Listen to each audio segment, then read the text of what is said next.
You think you're protecting someone here? In this market, I am the law, Officer Jack Hurley screamed as he cuffed Maya Brooks in front of a silent Southern crowd. She was the only black woman who dared to challenge the corrupt fees, and the last person he should have touched. Maya wasn't a victim. She was the balance of justice, holding truths powerful enough to collapse the very system he worshipped. This isn't revenge. This is a purge. What state do you live in? Where you are, how long has justice been asleep? The market sits in the heart of the old district, its makeshift stalls crowded together as if trying to hold on to the last breath of a bygone era. There's no music, and laughter is rare. The vendors, mostly elderly women and men whose backs have been broken by hard labor, keep their heads down, quietly arranging baskets of vegetables, trays of fish, and bruised fruit on worn-out tarps. Toppers, if any, speak just loud enough to be heard, haggle just enough to get by, and then hurry away, as if staying too long might bring trouble they can't afford. The atmosphere is heavy not only because of the southern city's oppressive heat, but also because of an invisible fear that weighs on everyone. Every morning, the locals must calculate how to make enough for goods, electricity, and an unnamed fund, something everyone knows about but no one dares mention, the Protection Fund. That's what they call the extra money the police collect, under various guises, from sanitation fees, security fees, to community support fees, which in reality is just a thinly veiled protection racket. Handwritten receipts are given to each stall owner, the sloppy handwriting marking a system built on absurdity. The amount each person has to pay is never the same, sometimes $3, sometimes $5, sometimes even $10. No one dares question it, everyone just pays up quickly. Some have tried asking only to be subjected to inspections, fined for causing disorder, have their goods confiscated, or even forced to shut down for a week. The elderly in the market are used to this scene.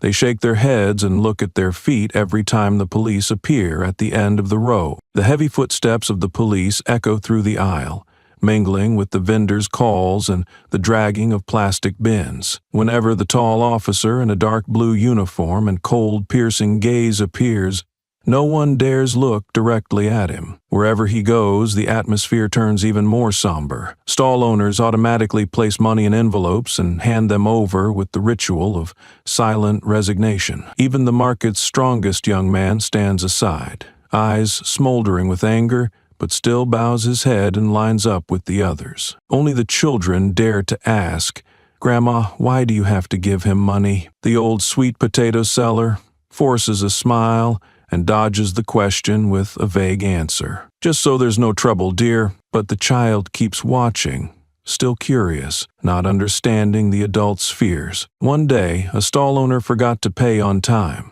The policeman wasted no words, immediately threatening to confiscate all her goods, forcing her to plead and cry in front of the crowd before being let off. This scene repeats again and again, becoming a collective shame no one is strong enough to resist. The silence enveloping the market is not just resignation, it is the sign of a dead faith, faith in the law, in justice, in the equality once promised by this city. And so everyone reminds themselves to live quietly, just hoping to get through one more trouble-free day. The sound of police boots continues like a ticking clock, reminding everyone, here, the strong make the rules. That day, the gloomy market was wrapped in the familiar, stifling heat, but something different quietly slipped in among the wilted fruit and faded vegetables. Amid the bowed heads, a stranger appeared. Maya Brooks, slender, hair tied up, eyes both quiet and strikingly bright. She didn't belong to this neighborhood, nor was she a regular at this market. Yet Maya's gaze was not the cautious one typical of outsiders. It was frank, cold as a blade, slicing through the silence that had blanketed the market for years. Maya stopped at a fruit stall, where an old woman hunched over, counting out her small change, her hands roughened by sun and labor. Before she could finish paying, the police officer appeared, tall, stony-faced, brandishing a handwritten bill. $7 today. If you don't have enough, you don't sell tomorrow, he snapped, not even looking at her. The old woman fumbled in her pocket, hiding her eyes from those around, ashamed whether of poverty or of having to bow to power. Sighs, whispers, and footsteps in the dust all went silent when Maya spoke. Her voice wasn't loud, but it was so clear and calm that anyone who heard it stopped in their tracks. What fee are you collecting? On what city regulation is this based? Her challenge was aimed not just at the policeman, but at the collective silence of the whole market. The policeman spun around, his face darkening. He'd never had anyone confront him so directly in front of a crowd, especially not an unfamiliar black woman. "Who are you to speak up? What's this got to do with you?" he barked, stepping forward, eyes blazing, trying to crush all resistance. Maya did not back down. She didn't answer, simply stared him straight in the eye, a look both calm and icy, without a trace of fear. The confrontation began at that moment. On one side, inherited fear. On the other, unyielding resolve. The nearby vendors held their breath. Someone pulled their child away. A few young men exchanged glances, hesitated as if wanting to record a video, but then thought better of it. No one believed a lone woman could change anything, but no one looked away from this rare showdown. The old woman grabbed Maya's hand, trembling. "Don't, child. Here they can do anything." Maya smiled at her, gently pulling her hand free. She wasn't someone who liked attention, nor had she ever thought she'd confront power in a strange place. But the old woman's eyes, the child's question, "Why do you have to pay him?"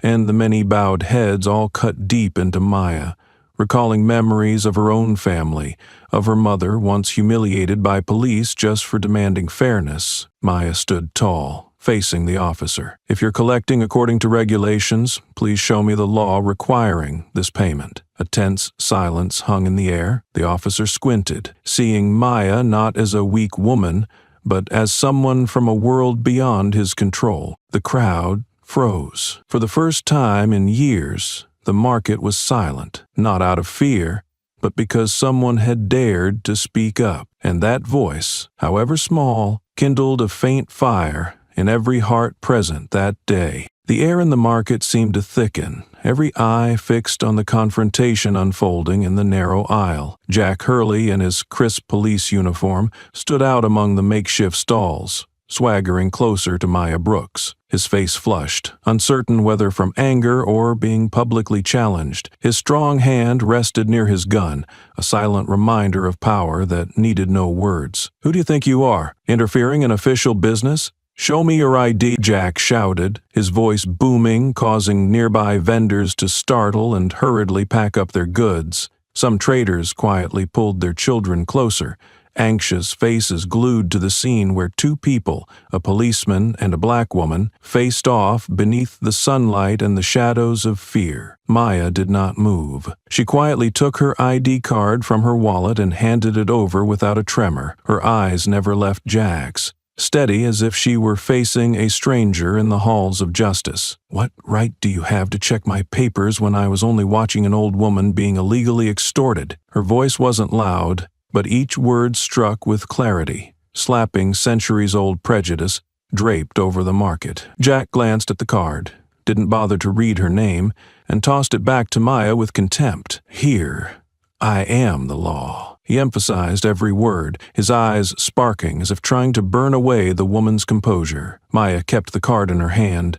her gaze as cold and calm as ever. "The law belongs to no one, not even you," she replied, her voice unwavering. The noise of the market died down. People edged away, forming an invisible circle, all trying not to become the next target. A few young people, gathering rare courage, secretly pulled out their phones to record, their hands shaking not only from fear of Jack, but also from a long-held unspoken rage. Jack grew more irate, his voice sharpening, thick with disdain and hatred. "What are you doing in this market? People like you should know their place. Don't think a cheap law degree gives you the right to lecture me." He dragged out the words, "people like you," slicing into Maya's pride and everyone listening. Still, Maya didn't back down, her eyes now burning with defiance. "Who are you representing, justice or your own hatred?" That question froze the whole market.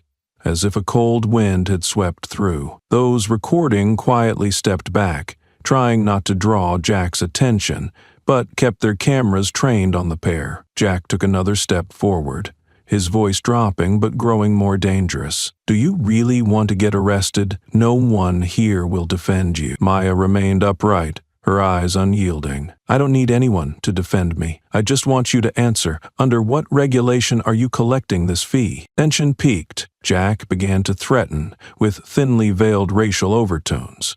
"People like you trying to school the police? Don't blame me for doing my job if you can't behave." Suddenly, an elderly woman started to sob, clutching her bag of goods. The crowd shuddered. No one dared to speak. There were quiet whispers. "Poor girl. There goes another one." Amid this, only the soft click of a few phones recording bore silent witness to the scene. It was the voiceless cry of an entire community, stifled for years. The argument was no longer just a dispute between two people. It became a trial by fire of courage and dignity. Maya stood her ground. She didn't know that, from that moment, her life, and Jack Hurley's, would change forever. Because that silent crowd had begun to witness, Jack Hurley could no longer feign composure.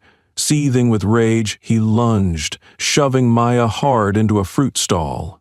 Green apples tumbled across the floor, the smell of bruised fruit mingling with the tense air. Maya struggled to keep her balance but couldn't, her back hitting the rotting wood. Jack gave her no time to react. A sharp slap cracked across her left cheek, the sound echoing through the now silent market. Maya staggered but didn't fall. A bright red trickle seeped from the corner of her mouth, the blood vivid against her dark skin. Her eyes shone with something that wasn't fear anymore, pain held in check, pride, and fury. Maya raised her head, staring straight at Jack, her voice hoarse but unbroken. "Are you going to hit me?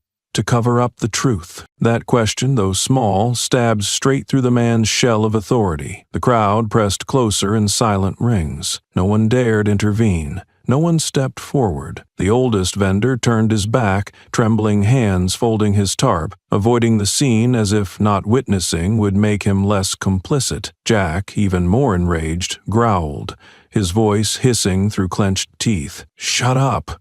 I could arrest you right now. No one could save you." His words, so used to imposing fear, sounded even harsher in the thick silence. Some young women wept quietly, their sobs a small apology for their helplessness. Others hurried their children away, whispering, "Don't look.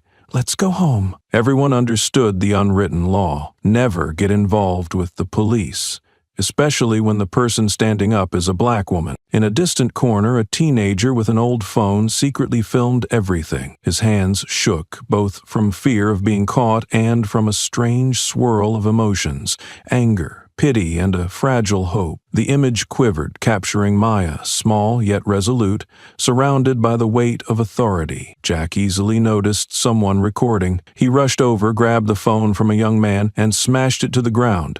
The screen shattered, the owner's choked cry trapped in his throat. "Want to get arrested too? All of you! Out!" Jack roared, his furious eyes sweeping the crowd. Maya stood her ground, unfazed. Wiping the blood from her mouth, her eyes blazed with outrage, not just for herself, but for everyone around. "Hitting me won't make you right. Today, someone will have to pay." Her voice was not loud, but it rang clear, like a curse cast into the suffocating air. The market was thick with fear and shame. No one dared touch Jack. No one dared touch Maya. The entire marketplace shrank into a shell of silence, broken only by the wind through the tin roof, and the shadows bowing their heads in shame for their complicity. Yet for the first time, a young person did not give up. Though threatened and trembling with fear, another phone quietly recorded the image of a proud black woman holding her head high, facing down power and inherited fear. For the first time, a stolen voice found its way back through silent clips, in glances that began to seek courage, not just avoidance, in each other's eyes. The crowd was silent, but somewhere a smoldering wave began to spread, impossible to stop. When someone finally dared to face the truth, It was no longer a secret kept by just a few. After the slap, Jack Hurley's rough hand twisted Maya's arm behind her back, the cold steel handcuffs snapping tightly around her wrists. The clicking sound echoed under the midday sun like an invisible verdict, cutting through all the vendors' cries and shattering any remaining hope for justice in the old marketplace. The crowd immediately clustered into small groups, everyone wanting a clearer look, yet no one daring to come close. Silent glances met, pity, indignation, and fear, as if each person saw their own reflection in Maya, handcuffed in broad daylight. An elderly woman, tears welling in her eyes, clutched her bag of goods to her chest, ready to step forward, but her companion pulled her back, shaking her head and warning, "Don't. It'll only bring you trouble." A young man with broad shoulders and a sun-darkened face glanced at the police, then turned away, fists clenched but feet glued to the ground. Around them, whispers seeped through clenched teeth. "Poor girl. She's done for this time. The cops here do whatever they want." Another woman, sobbing, kept her head down, tears dripping onto the few small coins left in her pocket. In one corner of the market, a few trembling phones were quietly raised to capture the moment, but no one dared to hold their device too high, fearing Jack's gaze. The children fell silent, eyes wide, holding hands behind their mothers' backs.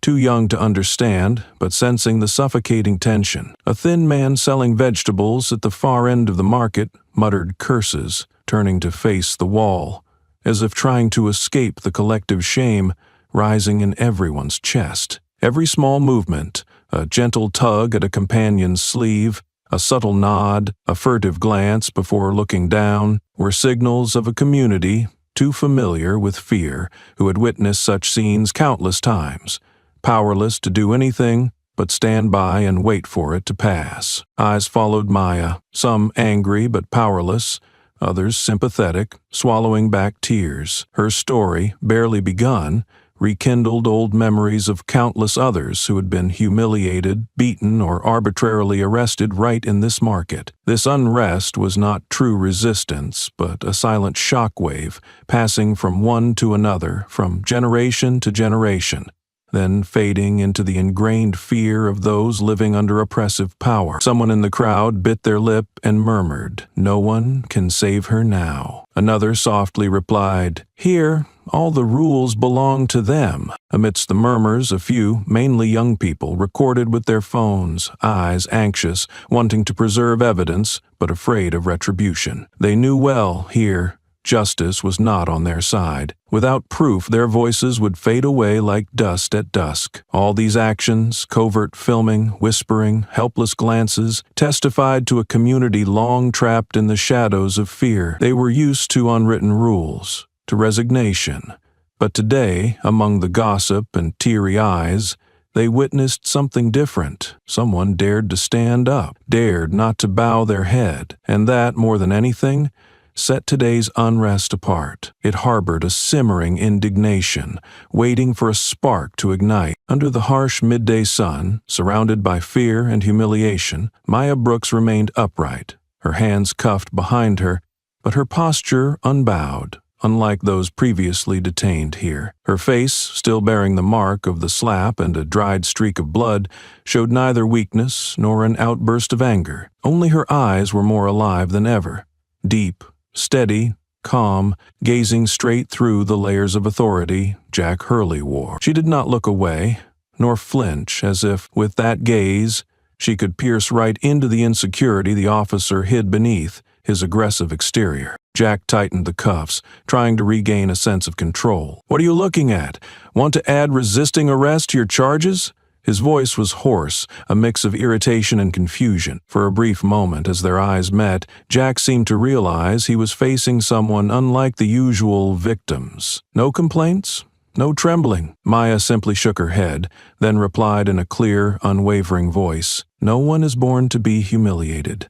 Don't mistake power for justice." Her words, though soft, echoed through the market, making Jack freeze for a split second. Surprise showed on his face, not just at being challenged, but because her words stirred something deep within, something he had tried to bury long ago. Yet Jack quickly suppressed that feeling, coldly turning away and dragging Maya toward the police car, ignoring all the eyes watching them. The metallic clink of the handcuffs mingled with Jack's heavy footsteps, creating a sharp, jarring soundtrack throughout the now silent market. The crowd remained motionless, silence thick and heavy as unbroken fog, filled with both helplessness and a faint spark, an unnamed hope, fragile but stubborn. Maya lifted her head, walking at an unhurried pace, shoulders straight, eyes fixed ahead. He knew behind her were eyes accustomed to submission, but today, for the first time, they glimmered with something else: admiration, even gratitude, and a vague hope. As Jack escorted Maya away, each step weighed heavier with the burden of her extraordinary composure. He could hear every whisper,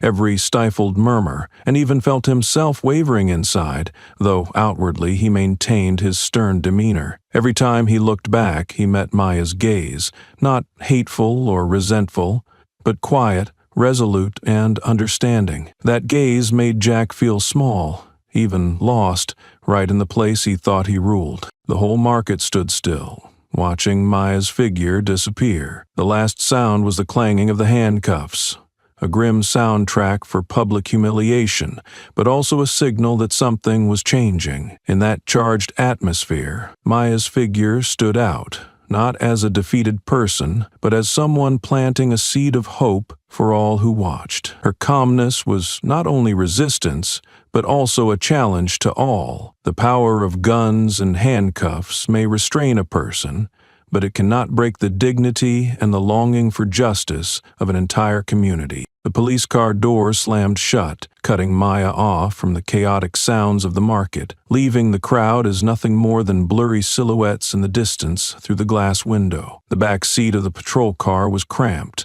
the cold, hard plastic pressed against her back, and her wrists remained tightly bound by heavy steel cuffs. In that moment, the world outside seemed to recede by 100 miles. There was only this closed space, surrounded by the smell of plastic, worn leather, and the artificial chill from the humming air conditioner above her head. Jack Hurley sat in the front, performing his routine actions, checking his notebook, skimming through documents, deliberately avoiding eye contact with Maya, yet unable to conceal the growing tension on his face. His hands gripped the steering wheel so tightly that his knuckles turned white. Seconds ticked by. There was only the clink of metal as Maya shifted her wrists, the quiet hum of the air conditioner, and a steady yet powerful breath from the back seat. Maya sat upright, her gaze drifting through the car window as if trying to pierce through the crowd that had witnessed her arrest. Yet, with just a brief glance, she saw everything. Jack was fumbling with his notes, his face heavy, eyebrows furrowed, clearly no longer the one in complete control as he had been outside. She knew he could not shake the image of cell phones recording everything, could not forget the murmurs of the crowd or their judgmental eyes.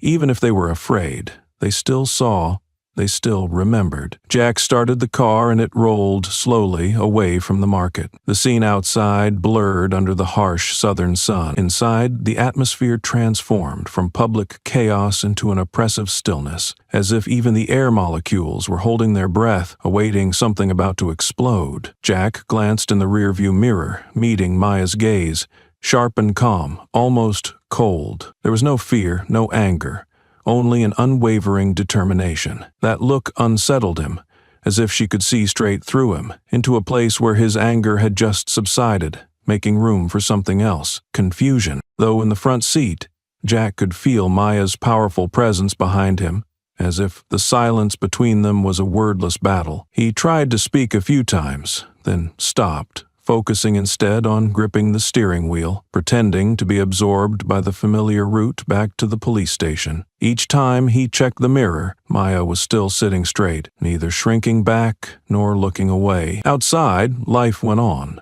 but inside, everything seemed frozen. Two people, two wills, trapped in a closed space where all pretense was stripped away by every look, every breath. It was no longer just a cop and a detainee, but two adversaries, one desperate to assert power, the other quietly challenging it with calm and self-respect. In that cramped space, Jack Hurley felt, for the first time, something within him begin to waver, unsure if he was truly the one in control. In the sealed-off patrol car, the silence stretched into layers of tension. Jack pressed the gas, his eyes fixed on the road winding past run-down houses, trying to ignore Maya's presence behind him. Yet all his senses were drawn to her, her upright posture, hands cuffed in cold metal, yet her demeanor full of defiance. Her silence disturbed Jack, forcing him to speak, as if to reassert his authority. He barked loudly, though his voice had lost its firmness. "Be quiet. You'd better behave if you don't want things to get worse." Maya looked up through the mesh between the seats, her eyes calm, her voice steady, as if discussing something trivial. "Do you know that charging illegal fees is an abuse of power? If it's legal, I'll pay. If it's an imposition, then you're the one breaking the law." Jack sneered, trying to drown out her words with the radio, but the static-filled music was not enough to overpower Maya's presence. "Shut up," he growled. "Here, I'm the law. If you don't like it, you can leave this city." Maya was unfazed by the threat. "Do you think you can abuse your power forever without anyone speaking up? Do you really believe people will always bow their heads?" Maya's voice was steady and cold, never rising, a drip of water wearing away the wall of power Jack tried to maintain. He was truly unsettled. In the rearview mirror, Maya's eyes didn't blink, didn't waver. He bit his lip, telling himself not to be provoked. Yet somewhere inside him, an unfamiliar feeling arose, as if his familiar authority was slipping away. He tried to maintain his composure, but his reply was slower, filled with hesitation. "You don't understand anything about this world, especially this city. Here, those who know how to stay quiet survive." Maya smiled faintly, half in irony, half in sadness. "I understand more than you think. I know fear, and I know resignation, but I also know that justice never dies. One day real law will find you and no one will need to speak out." The air inside the car thickened, every word compressing into suffocating tension. Jack tapped nervously on the steering wheel, trying to look away, but the anxiety inside him only grew. He turned abruptly, attempting to reclaim control with another threat. "You'd better behave at the station. Don't expect anyone to stand up for you. Here, I won't let troublemakers like you get away with it." But his threat sounded hollow. Even he realized he was repeating the same lines he had used for years to intimidate others. But with Maya, the words bounced off like water on a lotus leaf. She just stared at him, as if she could already see the fate of those who used power as a shield. Outside, the city continued, but inside, two wills collided, one clinging to outdated strength, the other holding an unshakable faith in truth and justice. With every passing minute, Jack felt himself diminish, as if stripped of each layer of armor by Maya's gaze. In that fleeting moment, Jack realized for the first time that he was no longer in control. Maya, though handcuffed and threatened, used her composure and reasoning to force him into a defensive stance. There was no pleading, no complaint. Only the determination of someone who knew they were defending what was right. The car turned into the police station, and the sound of sirens outside made the silence between the two even more suffocating. Yet in that air, Jack knew his authority had just been fractured, and Maya, though the one under arrest, was the very person who had forced him to look back at himself. Jack tightened his grip as he led Maya through the heavy steel door, the screech of the hinges announcing an entirely different world inside. The police station was cold, bathed in harsh neon lights, laced with the smell of disinfectant and metal. Their footsteps echoed down the tiled corridor, where everything was arranged with such meticulous order it felt devoid of any warmth or welcome. Maya walked steadily despite her hands being cuffed behind her back. Ahead, at the reception desk, two young officers were typing away, but as soon as they looked up, they paused, staring at Maya with cold, probing eyes. One smirked sarcastically, as if he'd seen too many troublemakers to have any sympathy left. The other snorted, slouched back in his chair, let his gaze drift over the dried blood on Maya's left cheek, then turned away, unmoved. Down the hallway, a graying lieutenant passed by, his glance sweeping slowly, disdainfully across Maya. He didn't ask why a woman was handcuffed, nor did he care about her pale face or proud bearing. It was the gaze of someone in power for too long, unimpressed, unconcerned, utterly unfazed by such problems cropping up every day. On the wall, a large sign reading, "Respect, honor, integrity, hung, dust-covered and out of place, a bitter joke, amid the atmosphere thick with chill and suspicion. Maya passed it without a glance, but she noted everything, from the peeling letters to every look exchanged in that hallway. Jack guided her past the waiting chairs, where a young brown-skinned man sat clutching his head, glancing up nervously before quickly lowering his gaze as Maya walked by. In the far corner, an older female officer shook her head slightly and whispered something to a colleague, her voice low but just clear enough for Maya to catch. These people just bring trouble on themselves. Those fragments of conversation pricked at Maya's ears, each word confirming her status here. Not a person, not a clear-cut criminal, but a problem, a nuisance to be resolved quickly for everyone's peace of mind. She also noticed the silent looks,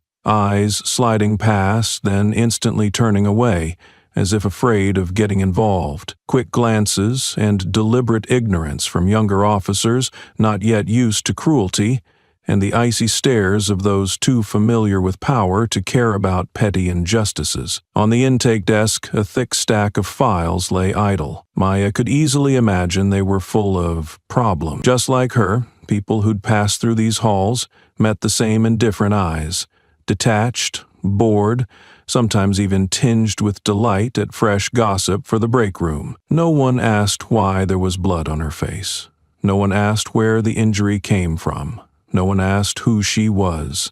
They looked at Maya, but didn't truly see her, as if she were seized contraband, a bothersome object, or a troublemaker to be locked away for peace and order. Each of Maya's footsteps down that corridor was a silent reminder.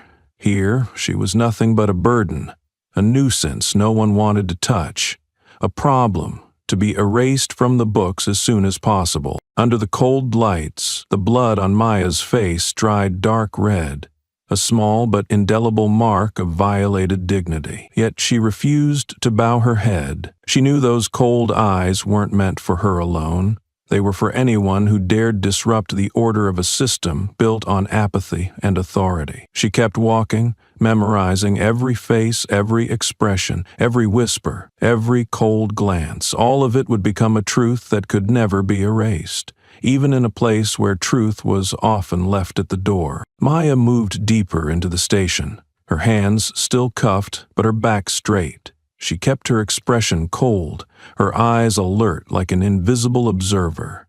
She didn't speak, nor did she react to the contemptuous looks or the malicious whispers. Maya understood.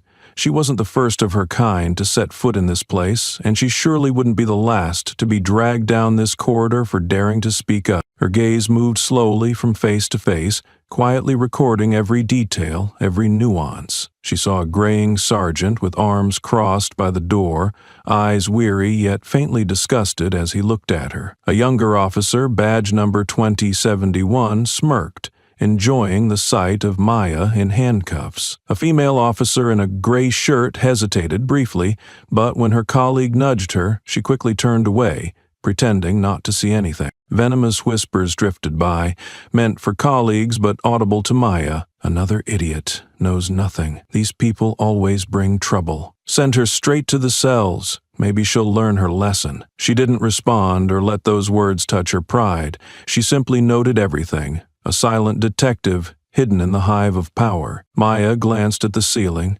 noticing two tiny cameras, one aimed at the waiting area, another pointing at the intake desk. She noted their positions, wondering where the blind spots were, who controlled the footage, and whether everything since she'd been dragged in would be preserved or wiped without a trace. As they passed the public counter, Maya caught a glimpse of the station layout on the notice board. Women's restroom on the right, stairs down to the basement at the end of the corridor, record storage off to the left, 2 rooms from the holding cells. Despite her disadvantage, Maya patiently observed every interaction among the officers, who talked to whom, who avoided eye contact, who whispered, who tried to dominate with words rather than actions. She noted the burly officer slamming his fist on the desk when reminded to do the paperwork properly, and the obvious embarrassment on a young female officer's face when she accidentally saw the blood on Maya's cheek. Maya's expression revealed no confusion. Her lips pressed tight, eyes wide and calm to the point of coldness. Jack led her past each checkpoint,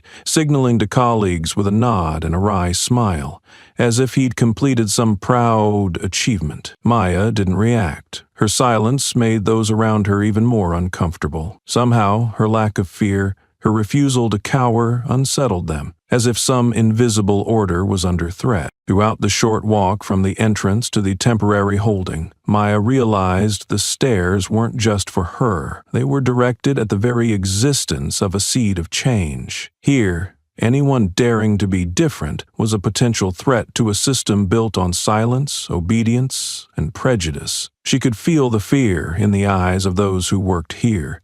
Fear of change, fear of responsibility, fear of true justice. Maya walked on, neither fast nor slow, leaving sneers and mutters behind. But she stored every detail, every expression, every scrap of conversation, saving them for when they would matter most. Above all, it was Maya's composure that became the sharpest thorn, piercing the consciousness of those who still believed they controlled everything in this cold, lifeless building. The small meeting room at the police station was bathed in dull yellow light, the scent of stale coffee mingling with the smell of old printer ink. Jack Hurley sat at the center of the table, his police shirt draped over his shoulder, fingers tapping incessantly on the tabletop as if to steady himself. Two colleagues sat across from him, each with a report in hand, pens moving slowly but their handwriting becoming increasingly tense. Outside, the sounds of police shoes and murmuring radio seeped in, a reminder that life outside carried on as usual, while inside the truth was being reshaped into something else. Jack lowered his voice, issuing instructions. Just stick to the template. Follow what I say. Don't mention the fee collection.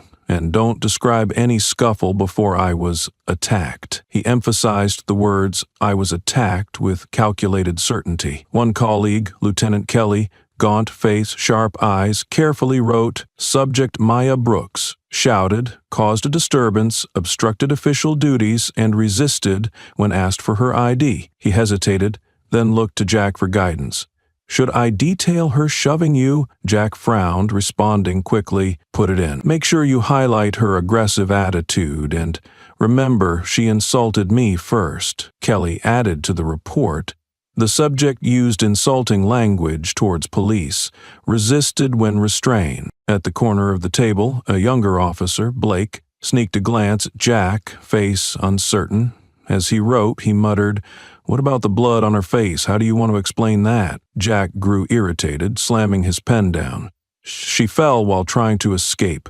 Write it like that. There's no camera footage anyway. No one mentioned the slaps, the shoves, or Jack's insults before the crowd. Those truths were neatly excised from the page, replaced with the familiar language honed through hundreds of internal reports. The subject was uncooperative, showed signs of resisting law enforcement, and posed a danger to the force. The air in the meeting room grew heavier when Blake suddenly whispered, What if someone outside filmed it and posts it online? The question made Kelly pause, his eyes flickering with anxiety. Jack gritted his teeth, masking his annoyance. I took care of it. I confiscated the kid's phone who was filming, and anyone else is probably too scared to keep it. No one here would dare defy the police. Finish the reports. Still, both Kelly and Blake remained uneasy.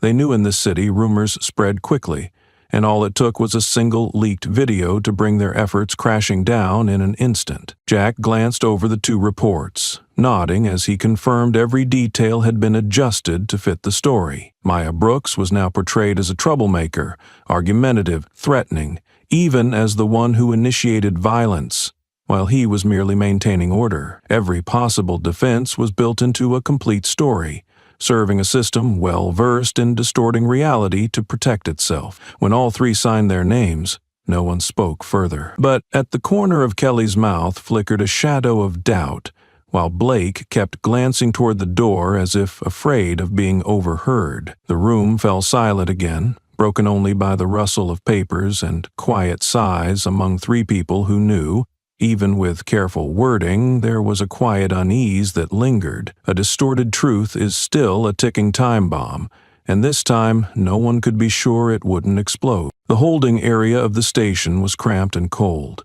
Harsh white lights shining on walls stained by old watermarks, creating an oppressive, stifling space. Maya sat on a metal bench, still handcuffed, but her back straight, eyes tracking every movement around her, missing nothing. She quietly took note of each officer passing through, noticed the way they whispered, their nervous or distracted eyes, and the unusual tension when passing the holding area. Even a hurried nod or a cryptic comment never escaped Maya's attention. From time to time, she overheard snippets in the hallway. The boss said to keep this quiet. Don't let her call anyone except her lawyer. Clumsy instructions, anxious faces checking security cameras, every detail registered in Maya's mind as crucial puzzle pieces. Each time an officer passed, she met their gaze calmly, her eyes cold as mirrors reflecting their own hidden anxiety. A while later, Maya was led into an interrogation room. A small space, frosted glass walls, old furniture, and a yellowing fluorescent tube above. The lead investigator was Lieutenant Kelly, accompanied by a young staff member to record the session. They sat facing Maya, files on the table, Kelly's gaze both scrutinizing and restless. He cleared his throat and read aloud the charges. Ms. Maya Brooks, you are accused of disturbing the peace, resisting law enforcement, and obstructing an administrative inspection at the market. Maya listened in silence, not interrupting. When Kelly finished, she quietly asked, "May I ask, apart from your statements, is there any concrete evidence that I disturbed the peace?" Kelly faltered briefly, glancing at his colleague, striving to maintain a detached tone. "We have internal reports and testimony from several officers on the scene." Maya calmly continued, "Were you able to retrieve any security camera footage from the market? Is there any video showing, from start to finish, my supposed attack on your officers, as stated in your reports?" The room went still. The note-taker glanced at Kelly, pen pausing on the page. Maya maintained her composure, her voice even. "I'd like to know if the market has a surveillance system, or if the station kept footage from the hallway the day I was brought in. If so, I'd like to review it with my lawyer." Kelly frowned, avoiding her gaze, trying to move on to procedural matters. "The evidence review will follow due process. Just answer our questions." Maya smiled faintly. "I'm willing, but the right to know the evidence against me is basic in law. I repeat, is there any camera that recorded the actions you're accusing me of?" The atmosphere became tense. Kelly's hands clenched, his tone slipping. "We operate by the book here. There's no cover-up." Maya looked directly at Kelly, her voice gentle but sharp as a blade. "I believe in the process, but I believe in the truth even more. If everything is clearly recorded, I trust you have nothing to worry about." The note-taker beside Kelly began sweating, writing more slowly. Maya's gaze swept from one to the other, as if reminding them that she was memorizing every sign, every detail. In just that brief interrogation, Maya managed to plant seeds of doubt in the investigators' minds. Doubts not easily dismissed. Her incisive questions, calm demeanor, and certainty made them realize she was not an easy victim. Kelly ended the session with a hurried voice and a guilty glance. As he left, he looked at Maya once more, no longer just with the eyes of someone in power, but with a flicker of fear. The truth, this time, might not be so easily buried. The afternoon at the police station unfolded with its usual rhythm. The clattering of printers, the dispatcher's radio constantly announcing signal codes, the dry footsteps echoing on the cold stone floor. Yet behind the break room door, the air thickened with hushed stories about the black woman arrested that morning. Maya Brooks, a name unfamiliar to most officers here, suddenly became the main topic of discussion. A young officer named Blake sipped his coffee and asked quietly, "Who brought in that black girl this morning?" Kelly, the duty lieutenant, frowned and replied, "Jack and I, but honestly, I've never seen anyone like her." Blake raised an eyebrow, propping his feet on the table. "So, did she cry or go crazy?" Kelly shook his head, genuinely puzzled. "No, she didn't scream or beg at all. From the moment she was cuffed until she sat in the waiting room, her eyes stared at everyone. as if she was examining us all. In the corner, an older officer doing a crossword joined in. All the other girls cry, some even beg for mercy. This one is strange no matter what. She wouldn't take her eyes off us. A young female officer, Lila, recalled, "I passed the holding cell and she just nodded at me. Her face was cold, not shifty like those caught up in the market. Honestly, it was a little chilling." Kelly nodded, lowering his voice. "It's like she knows exactly what's going to happen, even how we'll process her file." The conversation drifted to the next desk, where a group of young officers reviewed the hallway cameras. One remarked, "Did you see how she stared right into the camera, like daring us to delete the footage?" Another snorted, "No way to cover it up. If any clip from the market leaks, we're done for." But he dropped his voice. "Still, her attitude is weird. I've never seen anyone in cuffs question the police like that." A sense of unease, mixed with curiosity, spread through the break room. Everyone had something to say. Some wondered if Maya had connections in the city, or if she was somehow special to have the guts to challenge a system where the weak always bowed their heads. An experienced officer who worked night shifts added thoughtfully, "Usually, troublemakers just want to be released quickly. No one dares to question us, let alone demand to see footage or cite laws. It's like she knows how to protect herself, or she really isn't afraid of us." In a quiet corner, Jack listened to it all. He sat alone, turning his coffee cup in his hands, his gaze lost amid the laughter and chatter. Though outwardly indifferent, Jack was haunted by the officer's remarks. He recalled every detail, the way Maya never flinched under scrutiny, her eyes betraying no despair or submission.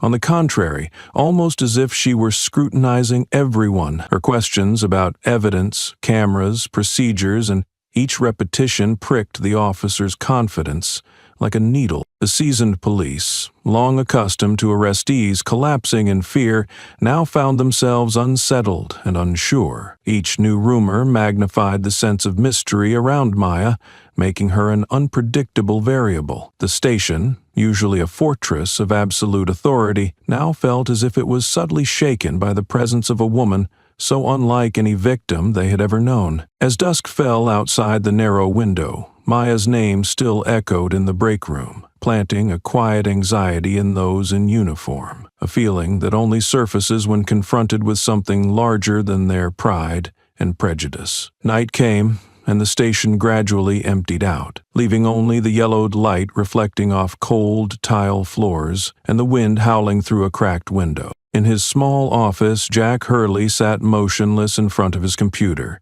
a cup of stale coffee by his side. For the first time in years of wearing the uniform, he felt lost and uneasy. Maya's questions, her unshaken, determined gaze, her upright defiance, these replayed relentlessly in his mind, leaving him restless. All day, despite himself, Jack remained haunted by the image of that woman. Every time he closed his eyes, he saw Maya, calmly drilling into him in the stifling air of the interrogation room. Jack decided he couldn't just wait for the usual interrogation report. He opened the internal data system and searched for Maya Brooks. The screen displayed only basic information: name, age, and temporary address, but all deeper records were locked, marked as restricted access. Jack frowned, trying to connect to other databases, school records, driver's licenses, and medical history, but everything was either limited or strangely blank. He combed through lists of relatives and friends, but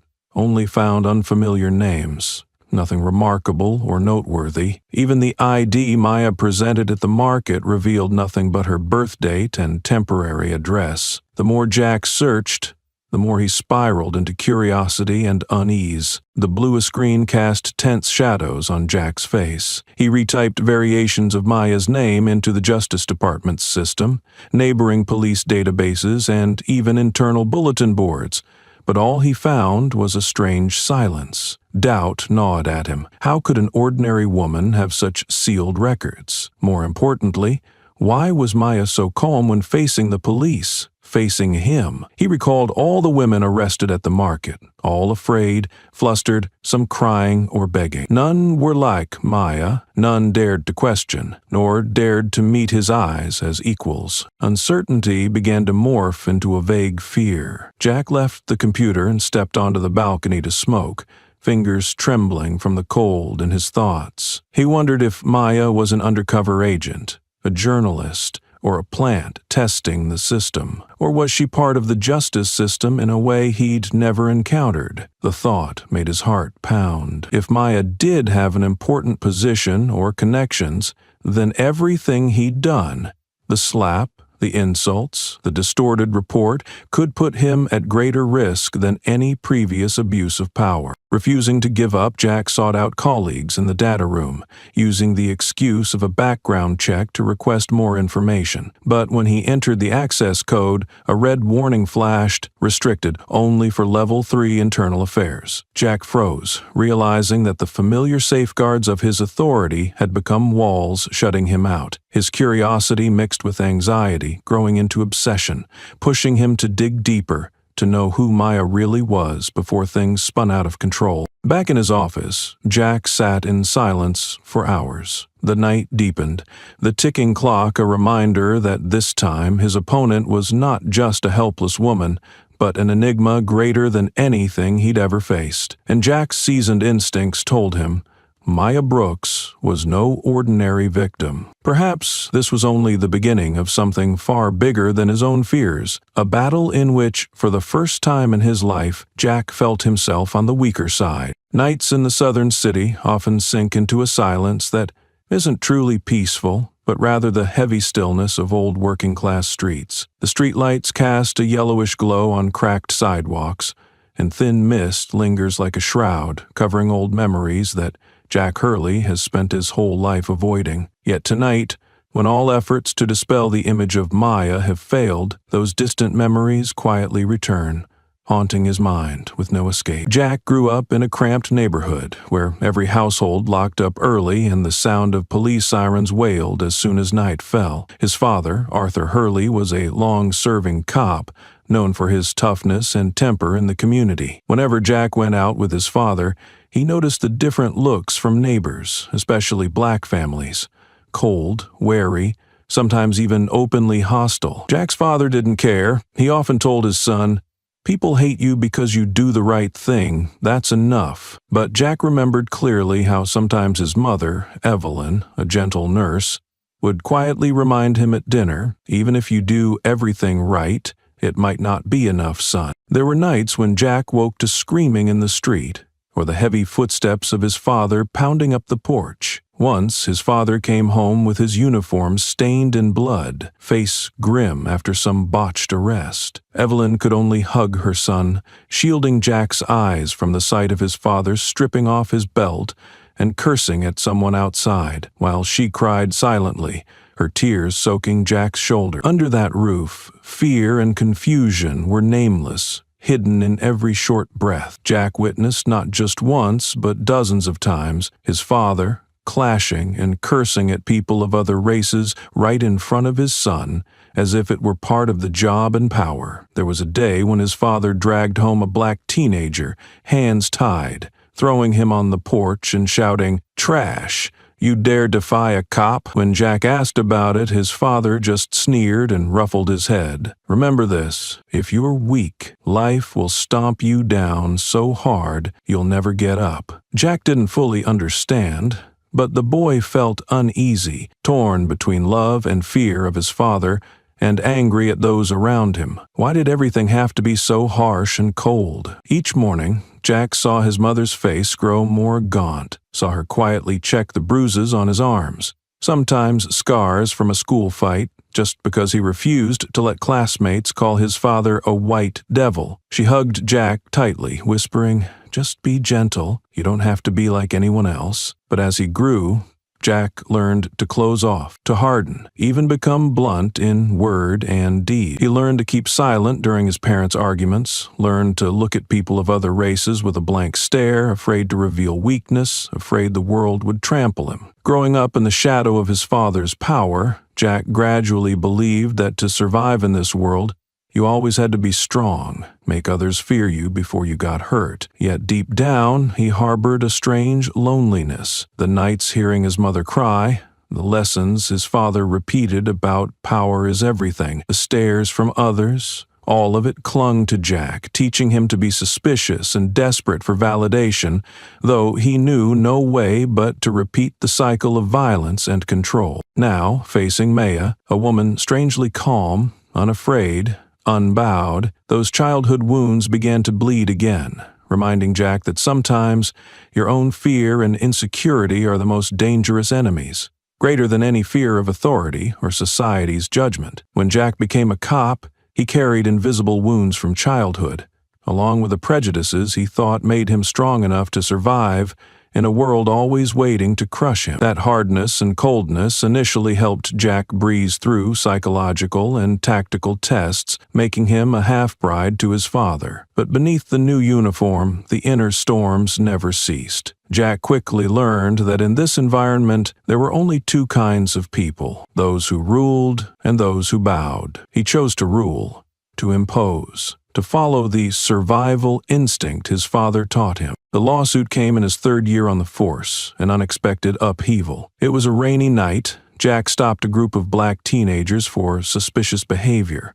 During the check, just because of a retort, he lost control, shoved one of them hard against a wall, using words he later dared not repeat. Things escalated when a secretly recorded video appeared online. The young man filed a lawsuit, accusing Jack of not only violence but also public racial insults and humiliation. Everything seemed to collapse. Media storm, superiors demanding an investigation, Jack suspended pending results. During those nights awaiting a decision, Jack nearly went mad with fear, not of losing his job, but of facing his father and longtime colleagues. He realized that with just a single crack, the shell of power could break, revealing a wounded, lost man beneath. But then the system did what it always does.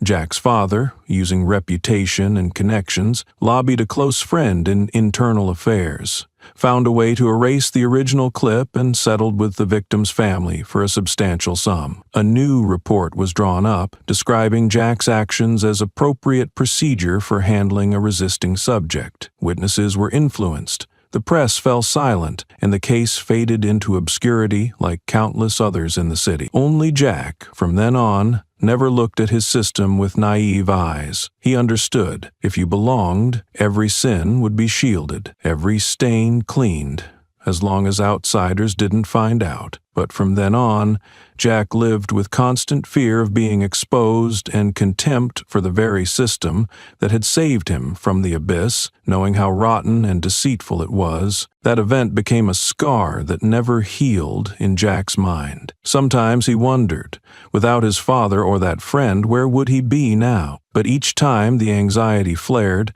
Jack built another layer of armor, working colder, more strictly, harsher with himself and others. He feared losing everything, feared facing the truth that he might be a bad person, or worse, just the product of a much larger unjust machine. For Jack, that year's event wasn't just a near career-ending scandal. It was a turning point that trapped him in a vicious circle, needing the system to survive, yet despising and distrusting it. From then on, he no longer believed in anything but power and control, no longer dared dream of forgiveness or redemption. And here, the first supporting twist of the story emerges. Jack is not just a product of the system, he is also its victim, a man with wounds that will never be healed, no matter how invincible he tries to appear on the outside. The night in the holding cell stretched endlessly, cold seeping through the iron bars and into Maya's skin. She lay still on a rusty metal cot,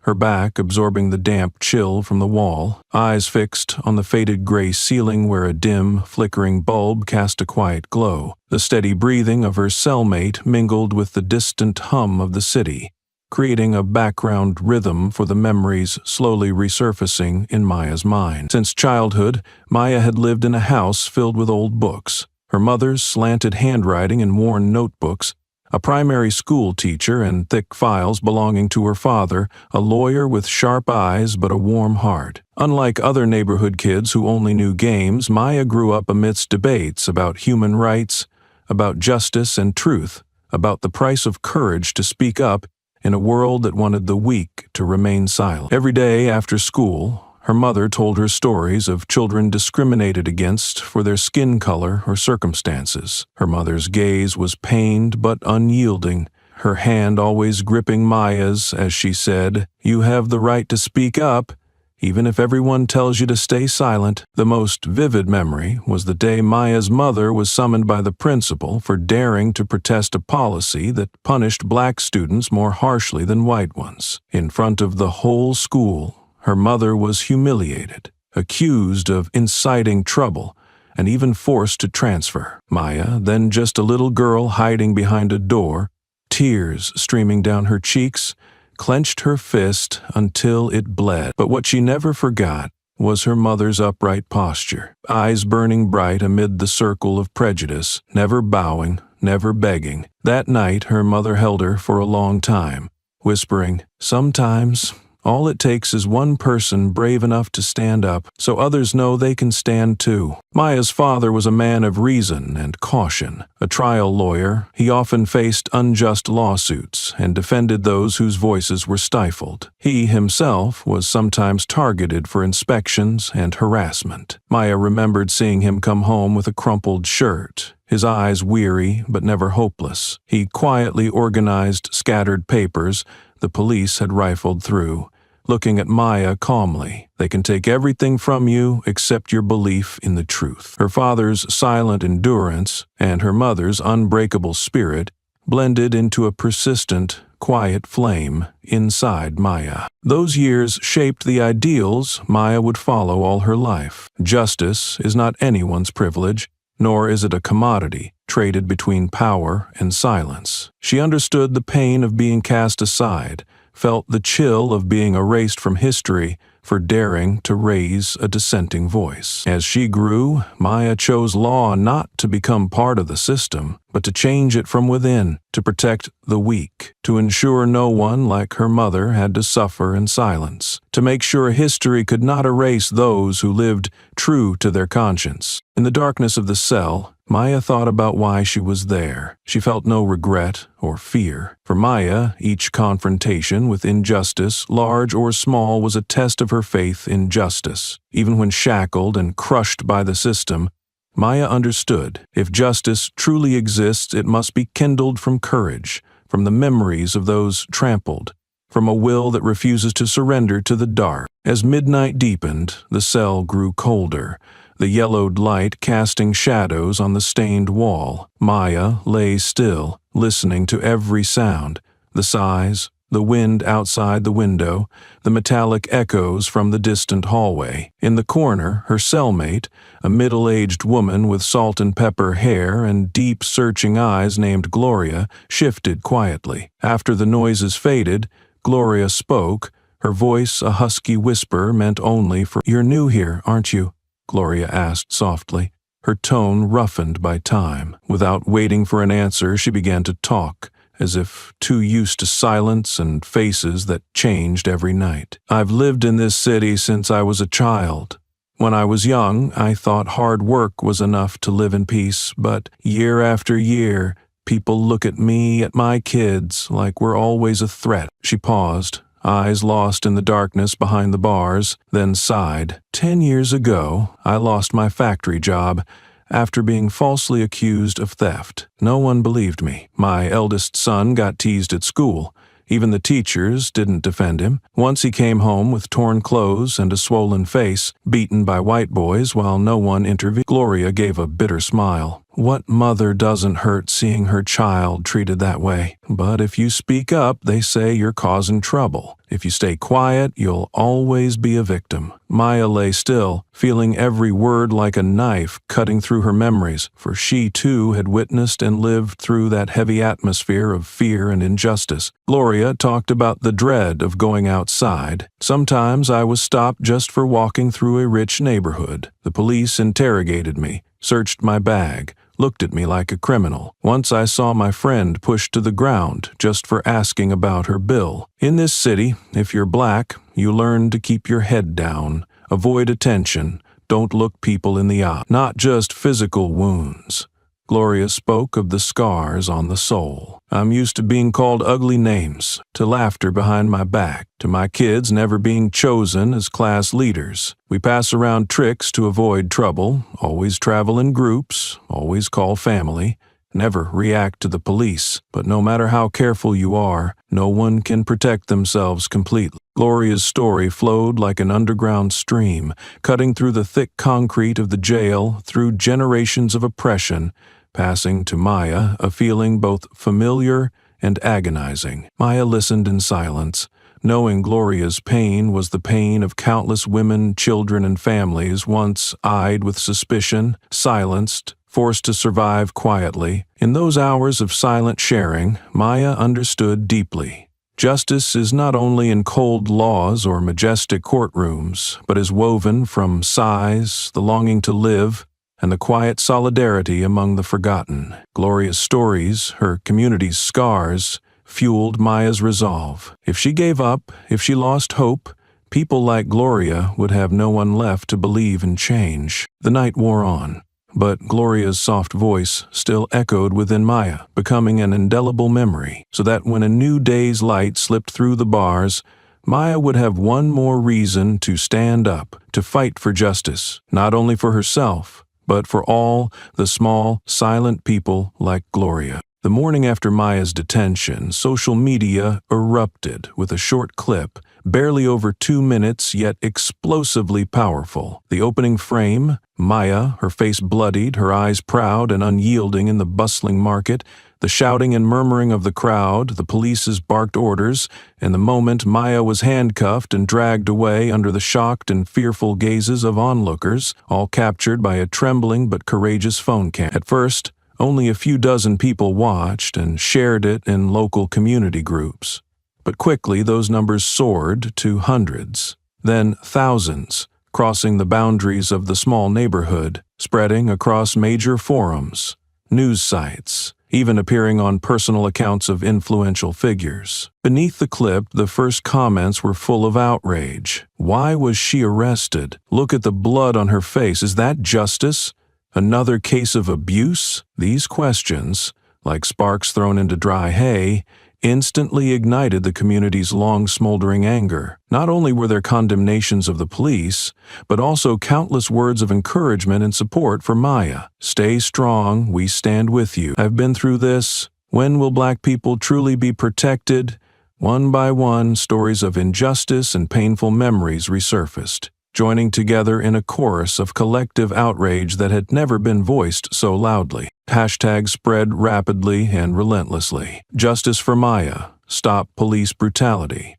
Justice for the innocent. Protect Maya. Who is that cop? Small groups tracking cases of discrimination quickly mobilized, urging the clip's recorder to keep the original as evidence and providing guidance on personal safety under government pressure. Influential accounts began sharing the video with sharp commentary, demanding statements from city leaders. The clip was recut across TikTok, Facebook, Twitter, and YouTube, with every angle and analysis. Some focusing on Maya's calm and defiant gaze, others dissecting each word and action of the police, highlighting signs of abuse, violence, and racial prejudice. Local human rights organizations immediately spoke up, sending letters demanding city authorities step in, publicly reveal the officer's identity, protect Maya and all involved, and call for an independent investigation, not letting the case fade like so many before. Several national organizations also joined, releasing press statements and urging society-wide vigilance and pressure to ensure justice was served. Especially lawyers and journalists who had fought similar battles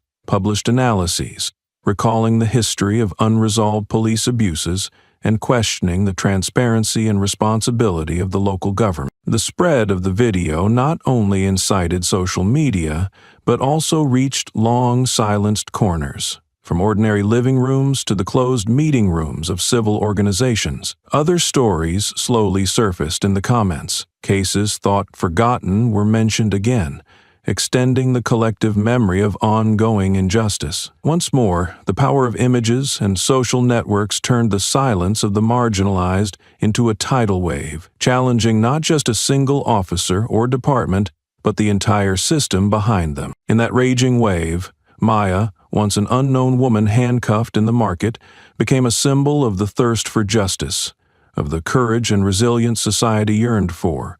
And this time, familiar silence was no longer a barrier. It was broken by the voices of the community, of memory, and of thousands who had never met yet shared the same pain for the right to live with dignity without being violated even once. The next morning, the atmosphere in the police station was nothing like the routine, mundane rhythm of other days. From hallways to break rooms, from small meeting spaces to the chief's office, tension filled the air. Furtive glances, anxious whispers, wary glares. News of Maya's arrest and the wave of online outrage had reached every corner. Everyone knew, but no one dared speak up. The chief himself called an emergency meeting in the room. Leadership, red on from sleeplessness, voices heavier than usual, repeatedly stressed transparency and procedural compliance. Every team and individual involved was ordered to review files and submit complete reports, leaving nothing out. Especially, all interactions with the media or outside organizations had to be approved. Bulletin boards were plastered with new directives. No unauthorized statements, no information leaks, no disclosure of identities related to Maya Brooks's case. Young officers throughout the department were restless with worry. Some began fearing for their careers, especially those directly or indirectly involved in the arrest. A few quietly saved emails, messages, original files, even secretly copied internal camera recordings, as insurance if the truth came out. They wanted proof that they weren't the masterminds or those covering it up. An atmosphere of silent suspicion prevailed, colleagues eyeing one another with anxiety. Who leaked the clip? Who would be made the scapegoat if things spun out of control? Jack and his team were summoned for statements again. This time it was nothing like the perfunctory procedures of past incidents. An investigator from Internal Affairs posed a barrage of pointed questions, cross-checking every detail between the officers' accounts, video evidence, and witnesses from the market. Minor contradictions surfaced. Mismatched timelines, inconsistent attitudes, hastily edited reports. The solidarity once bound by the code of silence now began to crack. Some started blaming each other, while others decided to tell part of the truth to avoid collective responsibility. Jack sat across from the investigator, palms sweating, his eyes restless and helpless. He knew this time was nothing like before. Public pressure had become real, and no one was fully shielded anymore. The pressure didn't just come from outside. Inside, a small group of veteran officers discussed how to weather the storm, worried about being transferred, demoted, or even prosecuted. Some discreetly contacted personal lawyers, while others abruptly filed for leave to avoid being called in at the last minute. Police leadership realized the old community silence that had once protected them, once rendered them untouchable, was gone. Calls from human rights groups, lawyers, and journalists flooded in, forcing the communications office to work around the clock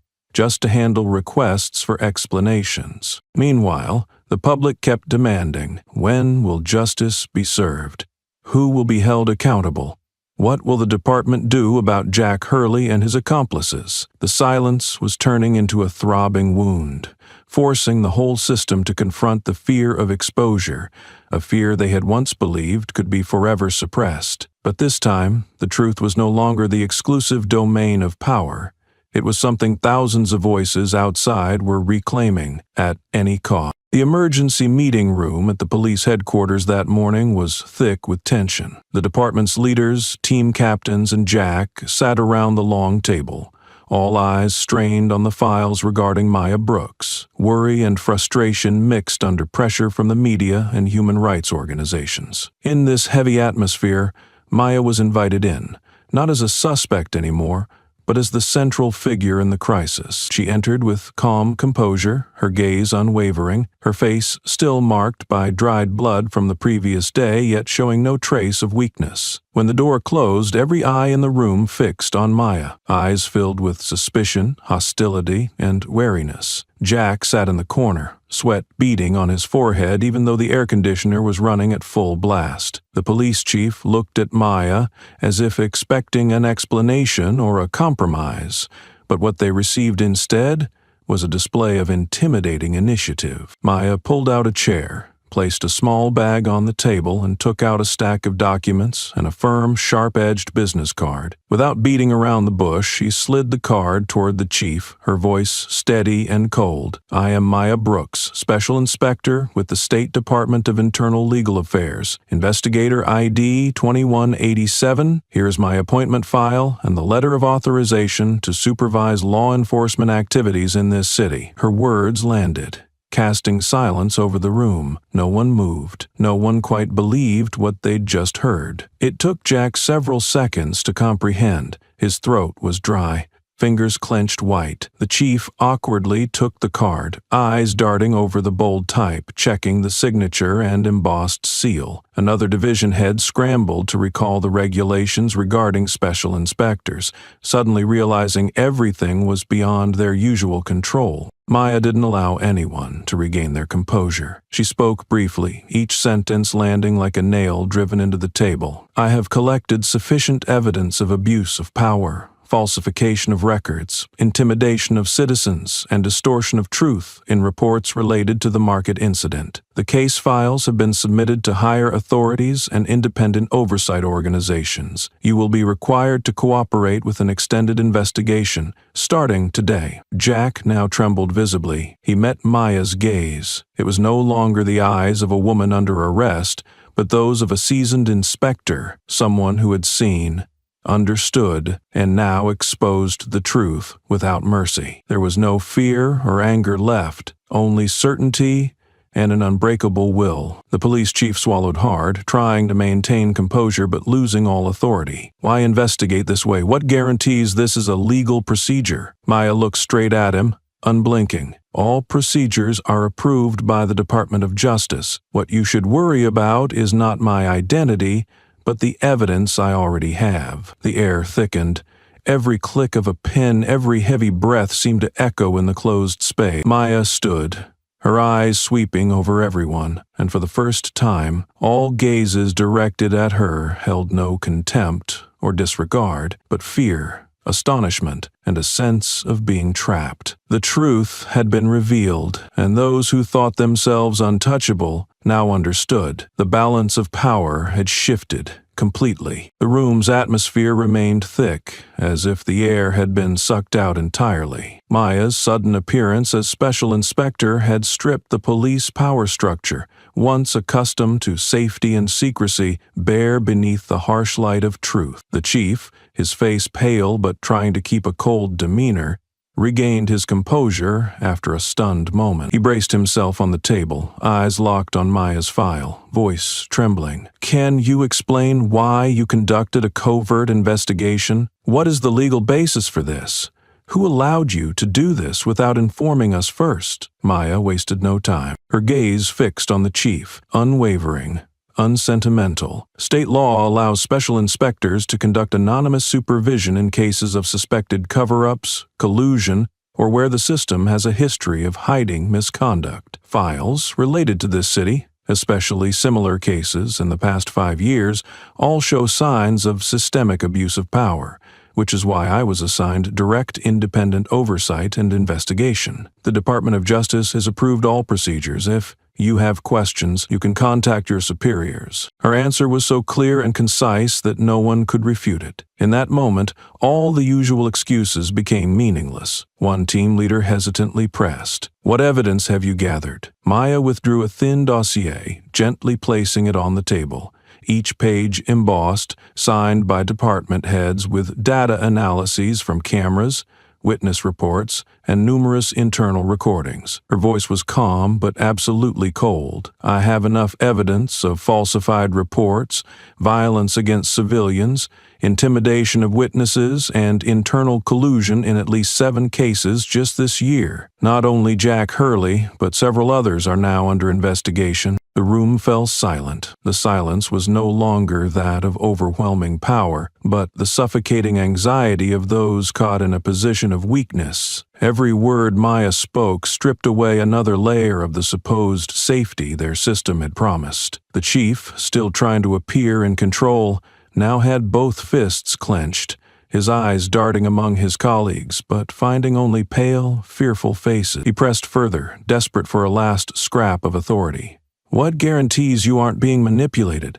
Who do you think will believe a woman who was just an arrestee now claiming to be an inspector?" Maya's lips curled, half a smile, half defiance. "Yes, I was arrested, beaten, and insulted. But those very actions are the clearest evidence that you have placed too much faith in your badge and power. I don't need you to believe me. I need the law to believe the evidence. And evidence doesn't lie. How you treated me, your silence before cameras in the community, are in themselves the heaviest indictment of this system." Maya turned her gaze to Jack, a man used to shouting, fists, and power to control everything. For the first time, Jack looked at Maya not through the eyes of an arresting officer, but as someone facing real authority. His previous confidence and arrogance had completely vanished, replaced by fear, defeat, and a mixture of shame and amazement. Each of Maya's words was a stone, building a wall no one could cross between her and those who thought themselves untouchable. She pressed further, "I don't just represent a bullied individual. I represent everyone whose voices this system has silenced. Everyone pushed into silence out of fear. Today, the silence has been broken. From now on, every action, every report, every statement will be supervised and recorded. And if you continue to hide, you will answer to the law. This time, you won't get to decide what truth is." The room was dead still. No one spoke.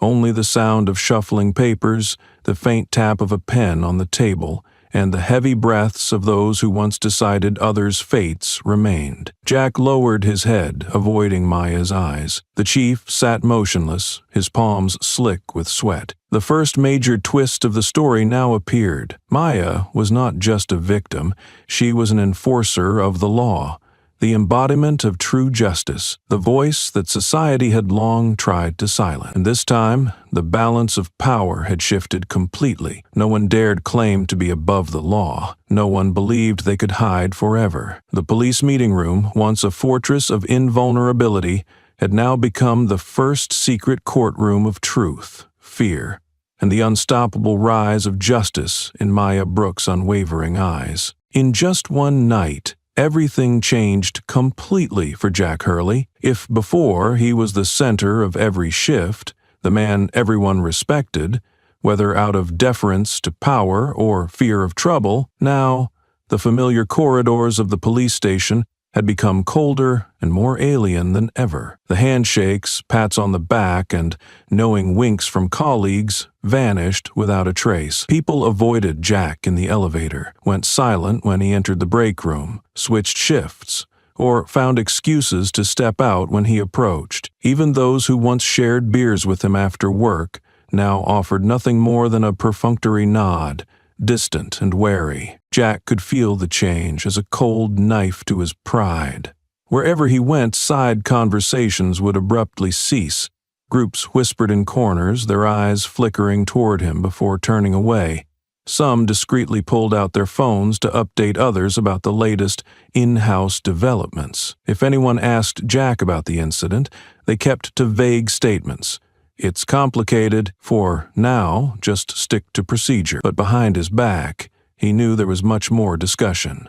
Some even afraid they'd get caught up in the maelstrom now swirling around him. Small meetings cropped up everywhere, at the duty desk, in the parking lot, even the locker room after a shift. Groups gradually split into factions, each assessing risks and probing who might become the scapegoat to appease the growing fury of public opinion. Some sent Jack cryptic messages, hinting at how he planned to explain himself to internal investigators, but no one dared take his side, nor did anyone mention the brotherhood that was once their proud slogan. In this atmosphere, the station chief was the most anxious and calculating.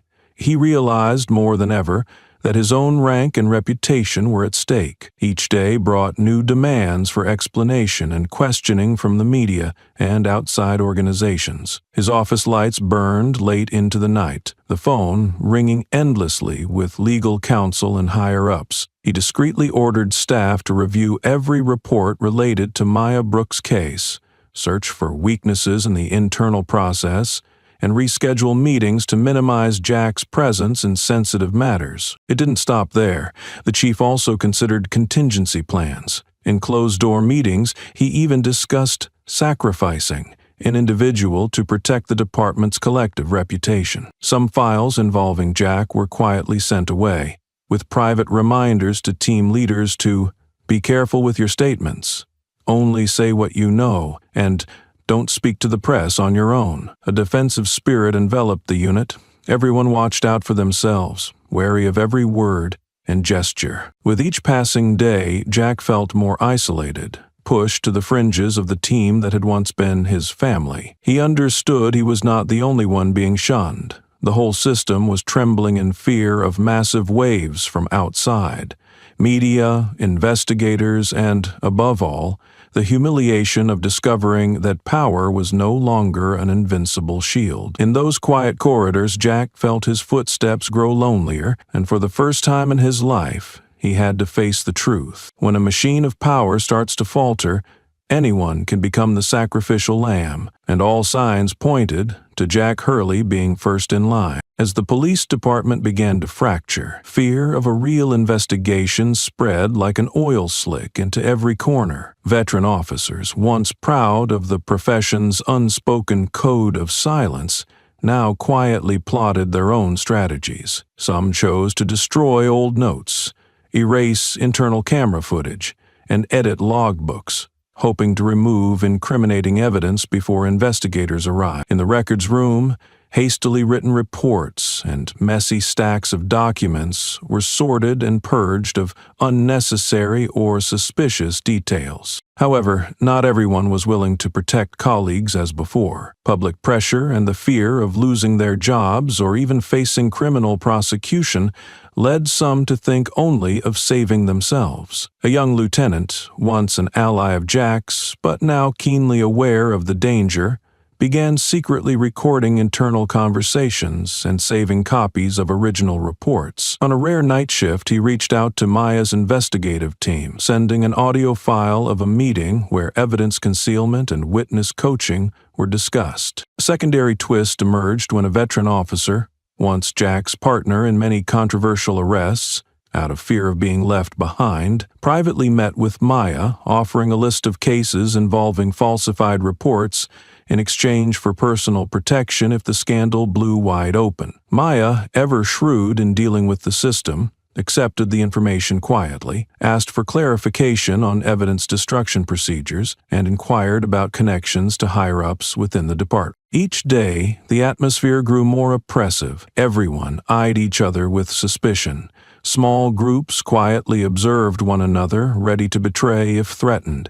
Suspicion replaced the trust that once existed. Everyone feared being branded a traitor, but no one dared remain blindly loyal when their future teetered on the edge. The silent internal war became an uncompromising battlefield.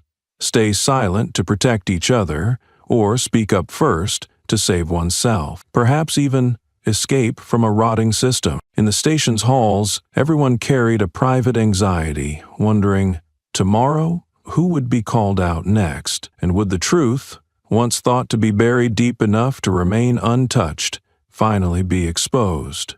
Starting with the very hands once entrusted to protect the community.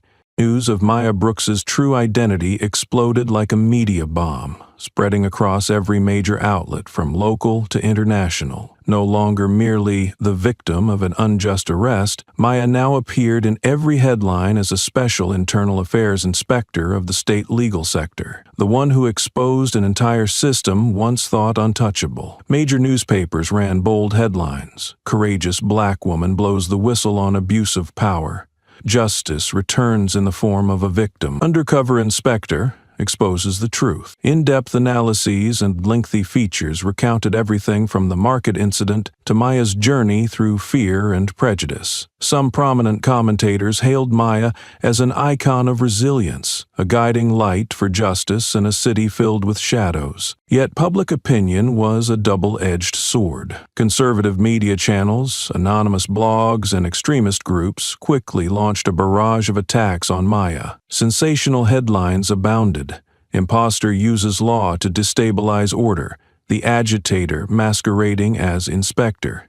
Nothing but a political stunt. Articles shamelessly distorted the truth, slandered Maya's motives, and even openly questioned her past, private life, and origin. Manipulated video clips, malicious comments, and overtly racist remarks spread rapidly across forums and social media.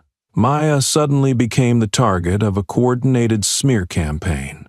Rumors spread that she had once been under internal investigation. Fake accounts posted evidence of her collusion with foreign organizations to overthrow the local government. Meanwhile, human rights organizations, from local to international, loudly defended Maya. They called for independent investigations, demanded the city guarantee Maya's safety, provided legal support, and organized forums and media campaigns highlighting her pivotal role in advancing justice for marginalized communities. Some groups sent representatives to personally encourage her, urging the public to sign petitions in support, creating a counterwave of pressure against the local power structure. Yet, amid these two waves, Maya became the center of attention and of every attack. Her phone was bombarded with anonymous messages, threats, and hateful emails.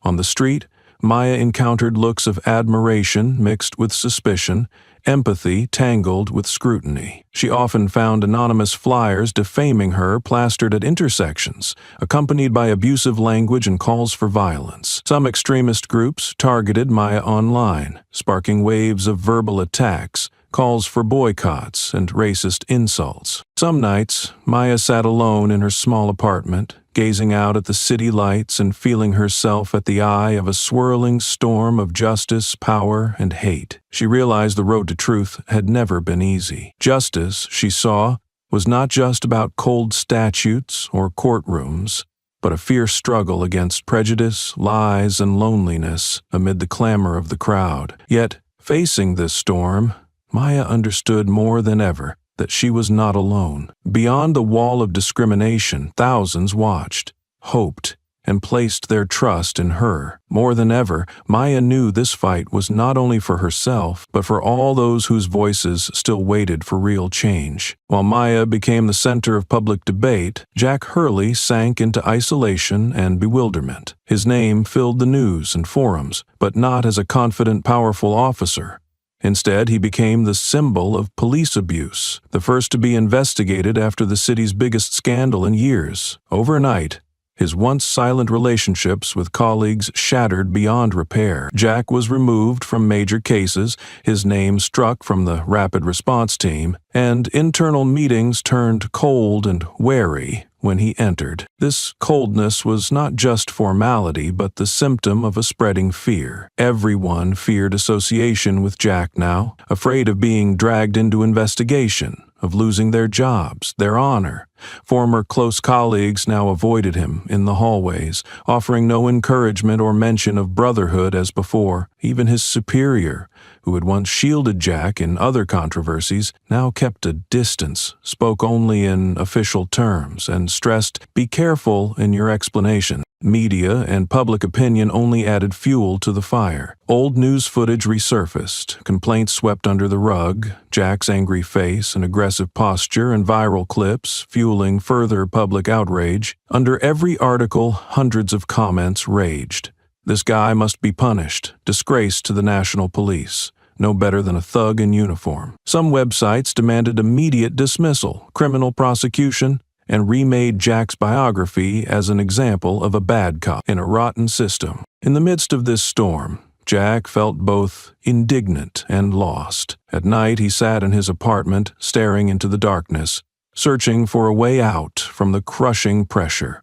The bitterness of once believing he belonged to the winning side now turned to shame, anger, and then confusion. At times, Jack wondered, had everything he believed in, loyalty to the force, the unspoken rules, his ideas of strength and control, been nothing but a fragile shell, doomed to collapse when he was no longer needed? He began to doubt even himself. Was he merely an abuser of power, or also a victim of a system no one had dared to challenge for too long? Night after night, Jack realized he was losing his greatest anchor, his faith in himself and in the values he had used to justify his actions. The fear of becoming forgotten branded the villain. The scapegoat pulled him deeper into solitude and self-doubt. During those days, Jack no longer appeared on the streets or was called for key assignments. He was left alone with unfinished reports and a silent question in his mind. Did anyone really understand him, or was everyone just looking for someone to blame? On the other side of this conflict, Jack understood that he was not only facing society's judgment, but also wrestling with the darkness within himself, the very darkness he once thought was reserved only for the weak. From the moment she was granted expanded investigative authority, Maya wasted not a single second. She worked relentlessly in interrogation rooms, poring over thick case files, spreadsheets, recordings, and security camera footage. Every one of Jack's colleagues, regardless of rank, was required to sit across from Maya and the independent investigation team. Each confrontation took place under harsh lights, leaving no room for evasion or vague answers. Maya began with the false reports about the incident at the market. She calmly placed each police statement side by side, cross-checking them with camera timestamps, quietly highlighting discrepancies, recorded times that didn't match, descriptions that deviated from what was seen in the footage, and internal audio containing instructions to write exactly what Jack dictated. Faced with irrefutable evidence, some officers grew anxious, eyes darting around for support, and ultimately admitted to having helped falsify records under the unwritten rules. Maya's team extracted all internal and field camera clips, uncovering a slew of edited scenes and manipulated data. There were recordings of Jack directly ordering the removal of public reactions, signaling colleagues to confiscate and delete phone footage, testimonies from witnesses, from vendors. The teen who recorded the clip to longtime market sellers were compared, exposing the truth that police had threatened, obstructed, and even detained anyone who dared speak out. Realizing denial was futile, some security officers in charge of the market confessed, step by step, to the systematic silencing, seizing phones, threatening prosecution, and feeding scripted statements to victims. Maya missed nothing. She ordered the seizure of digital documents, computers, and work phones, all sealed and handed to the independent team for forensic analysis. Internal messages surfaced. Remember to delete the 1605 clip. Only report what's in the statement. Don't mention the protection fees. Don't let the handwritten note leak. When confronted with such evidence, even the most seasoned officers lost their composure. Some tried blaming work pressure. Others sobbed and pleaded for leniency, but not a few still stubbornly maintained their silence to the end. But the law has no room for silence. Maya, working with internal affairs, had several officers immediately detained at the precinct for serious violations. Destruction of evidence, directing violence against civilians, forgery, and even colluding with outsiders to perfect the machinery of abuse. The police department, once an impregnable fortress, now fractured into factions, those detained, those still clinging to old loyalties, and the savvy few quickly switching sides for lighter punishment. Outside, the press and public followed every development closely. Crowds gathered at the precinct, waving banners demanding justice and full prosecution of the guilty. No one inside the station could confidently believe secrets would stay buried. Every word, every gesture, even the smallest glance in the interrogation rooms became potential evidence, turning the power that once protected into an inescapable burden. At this point, the masks of power began to fall away. The police force, once united by a code of silence, now broke into fragments. Their collapse didn't come from outside, but from the exposure of truth, a truth Maya, with her intellect, determination, and the silent pain of years on the margins, led all the way to its end. As Maya and the independent team delved deeper into the records, they realized the irregularities extended far beyond Jack Hurley and the officers at the scene. Neglected note sheets and handwritten receipts were now meticulously cross-hectored with financial data, asset declarations, and market expenditure reports. Maya began to notice a hidden flow of money, moving through layers of intermediaries, from market team leaders to police area supervisors,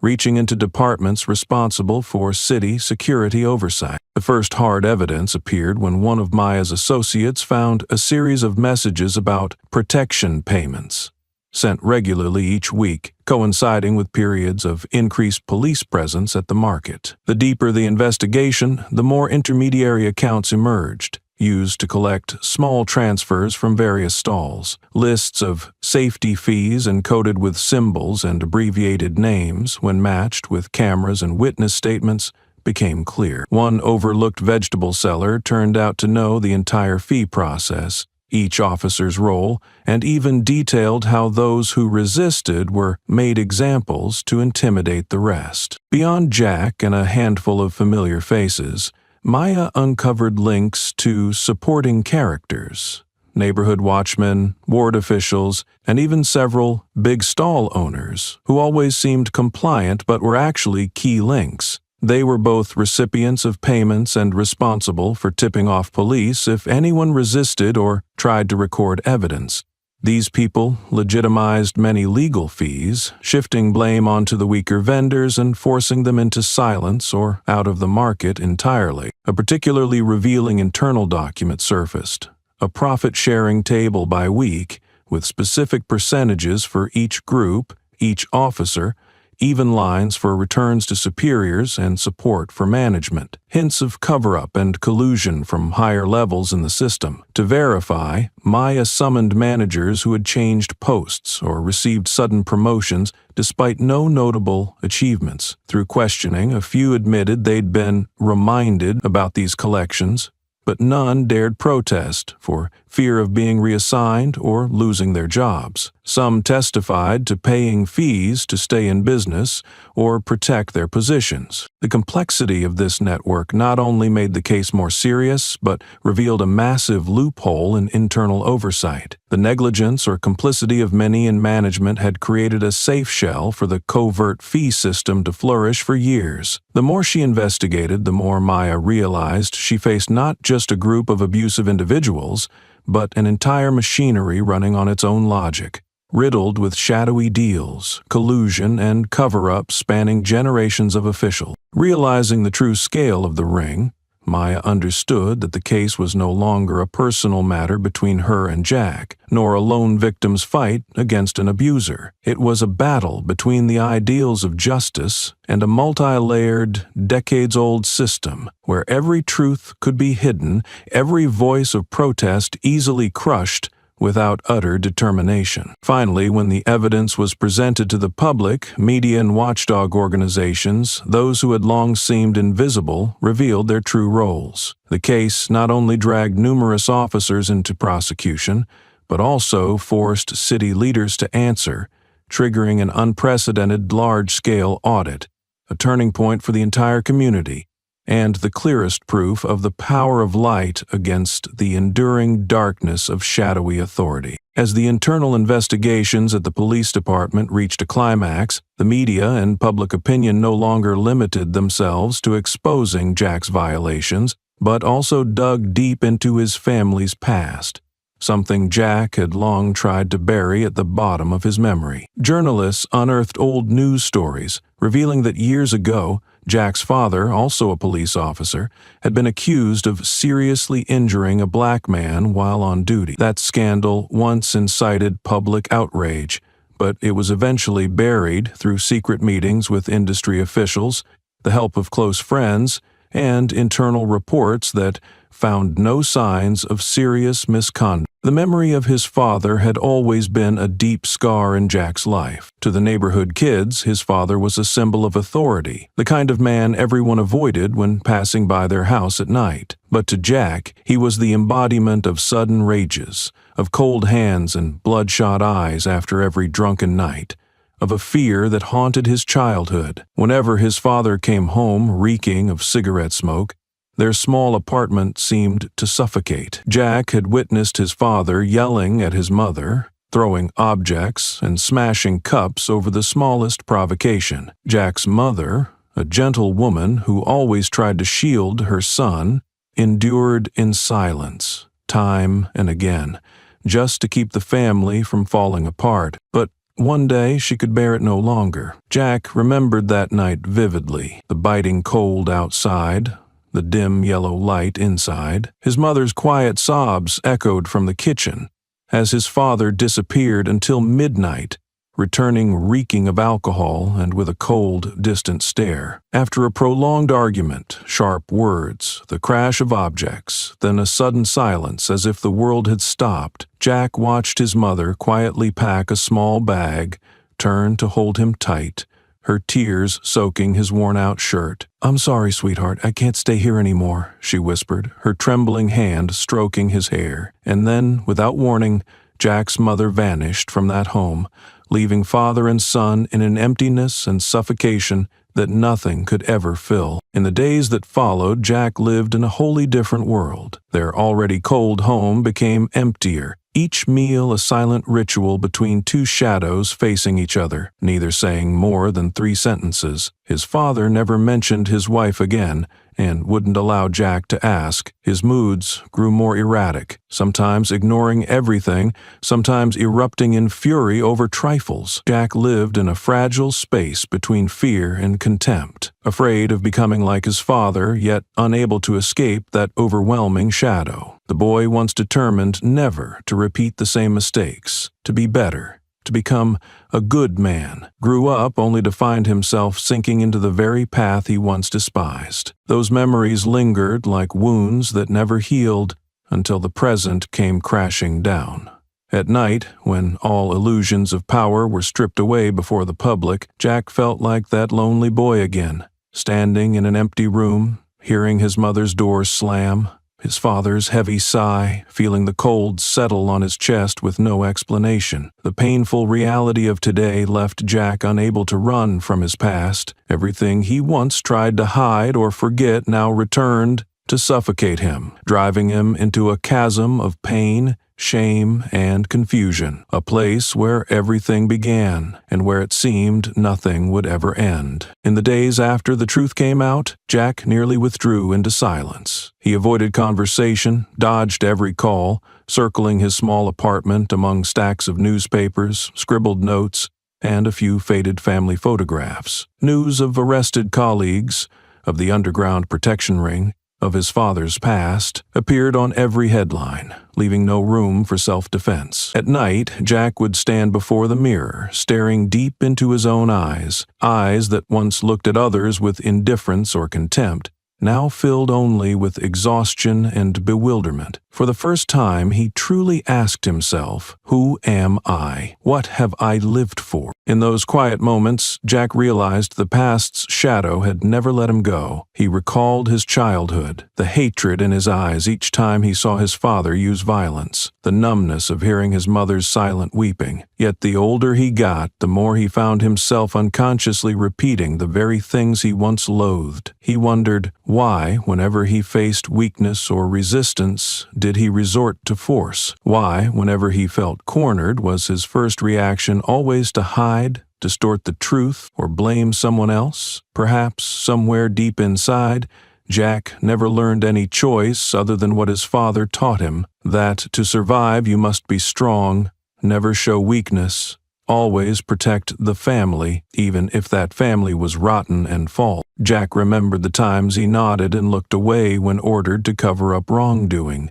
The times he lashed out at the vulnerable, the unconscious slaps, later, even he couldn't explain whether they were self-defense, punishment, or just the ingrained habits of unrestrained fear. For years, he lived in a loop of excuses. I was just following protocol. That's how the game works. It's not my fault. Now, all those justifications had crumbled. Jack realized he was not just an enforcer of the law, but a part of the same cycle of abuse and deceit, the very cycle that had driven his mother from home and turned his childhood into a nightmare. The more he thought, the more Jack felt a pain beyond justification. He was haunted by regret, tormented by a helplessness before himself. One question echoed endlessly. If he could go back, would he have the courage to break free from that darkness? Or would he repeat the same mistakes as those before him? Could he dare to face the truth, to take responsibility, to forgive himself and do the right thing? Or would he go on drowning in inherited hatred and tragedy? In his darkest nights, Jack understood. There are wounds that cannot be erased, but without the courage to face them, they become chains that shackle one's whole life. That is a bitter choice, but also the only starting point for anyone, victim, perpetrator, or law enforcer, to truly change. Confronting pain and the remnants of the past, Jack knew there was no way back. He had to choose, keep hiding in his father's shadow, or step out for the first time to try living a life in the light, even if it meant starting with remorse and repentance. Immediately after the case was made public, Maya quickly realized she was no longer just the one exposing the truth. She had become the target of underground forces, both within and outside the system. Anonymous phone calls began to appear, the other end offering only cold sighs or vague warnings, enough to make her take them seriously. The number of threatening emails in her inbox grew steadily, some containing direct threats, others implying danger to her family and loved one. Maya soon noticed she was being followed. On her way home, she often spotted unfamiliar figures, trailing behind or lurking in hidden corners along her route. Once she was stopped at a bus station by a stern-faced man who handed her a thick envelope and vanished into the crowd. Inside was a cleverly worded message, warning that further exposure of the case would bring unpredictable consequences. Threats weren't limited to words.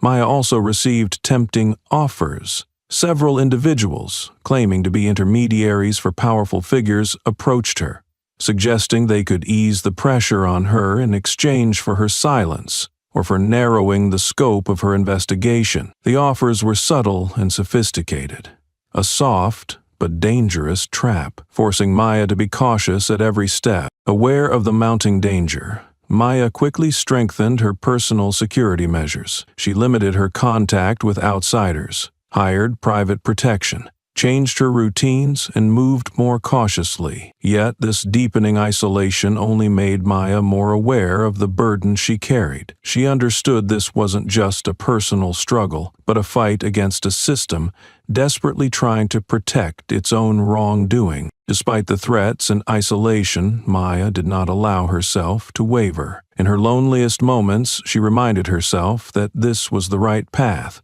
no matter the cost to her safety or even her life. The price of justice is never small, but she was ready to pay it. Her determination helped her overcome the current challenges and inspired those around her, those who quietly supported and fueled the growing battle for justice. Maya was deeply aware that this wasn't a battle fought alone, though her isolation sometimes made it feel that way. Every threatening call, every strange gaze tracking her was proof of the power she was up against, a darkness that had thrived for years and wouldn't be easily toppled. In that loneliness, Maya found inner strength, faith in her ideals, and in the change that felt closer than ever. During the investigation, Maya and her team tirelessly dug into the tiny, hidden fragments that had been carefully concealed over the years. At first, everyone believed they were confronting only a group of lower-level, corrupt police, but gradually, surprising evidence emerged that completely changed the picture. A confidential document, discovered during a surprise search of a high-ranking official's office,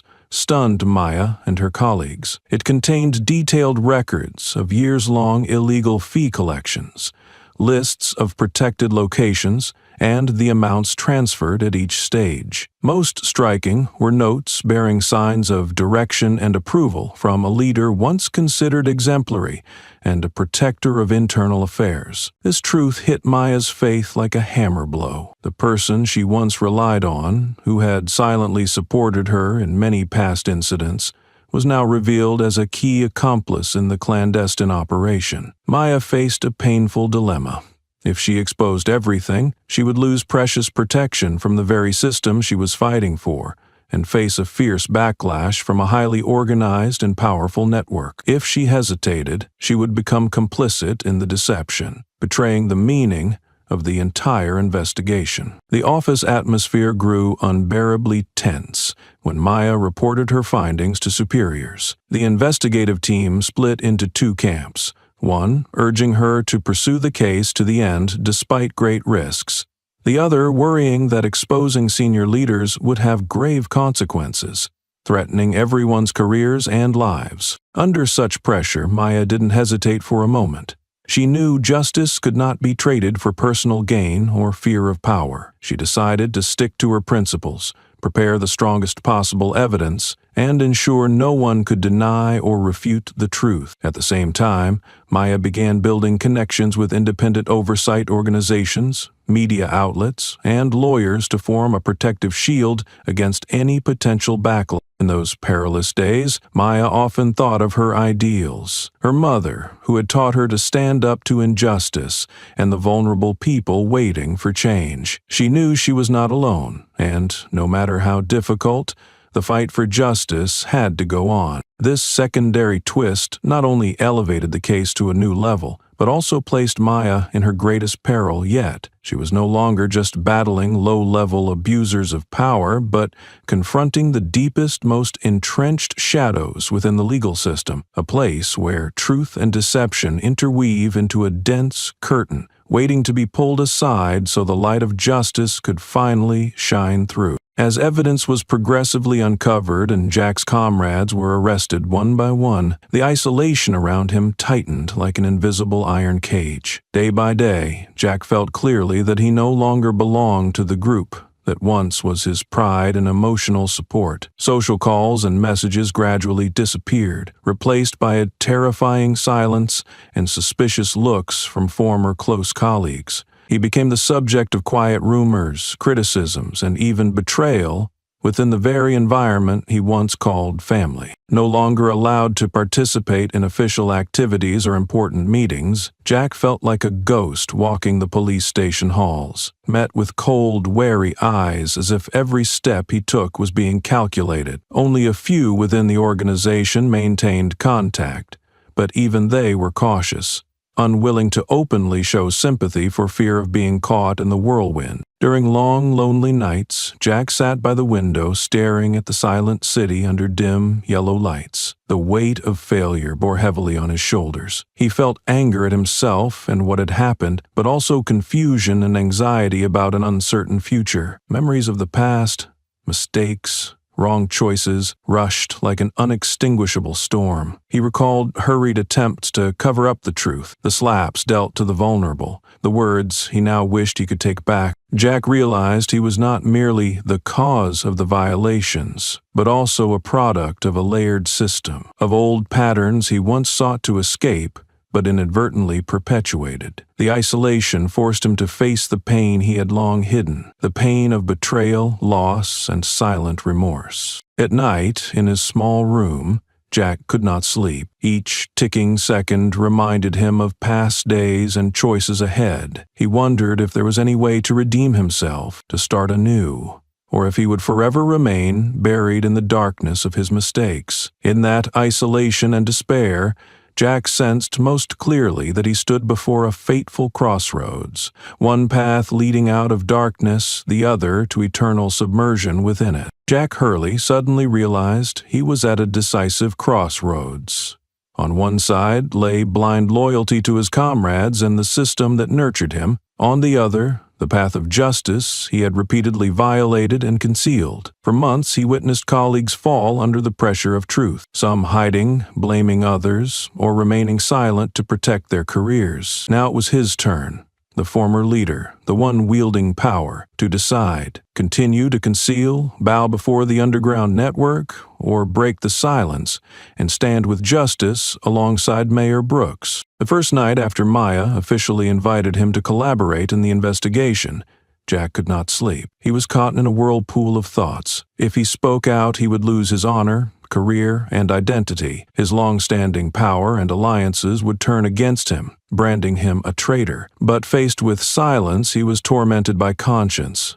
The memories of victims he once abused, of his mother, of the lonely boy he once was. Jack wondered if he wanted to remain hidden in the shadows or be brave enough to bear the consequences, even if it meant complete ruin. For several nights, Jack quietly met Maya at a quiet cafe. The dim yellow light reflected on the glass.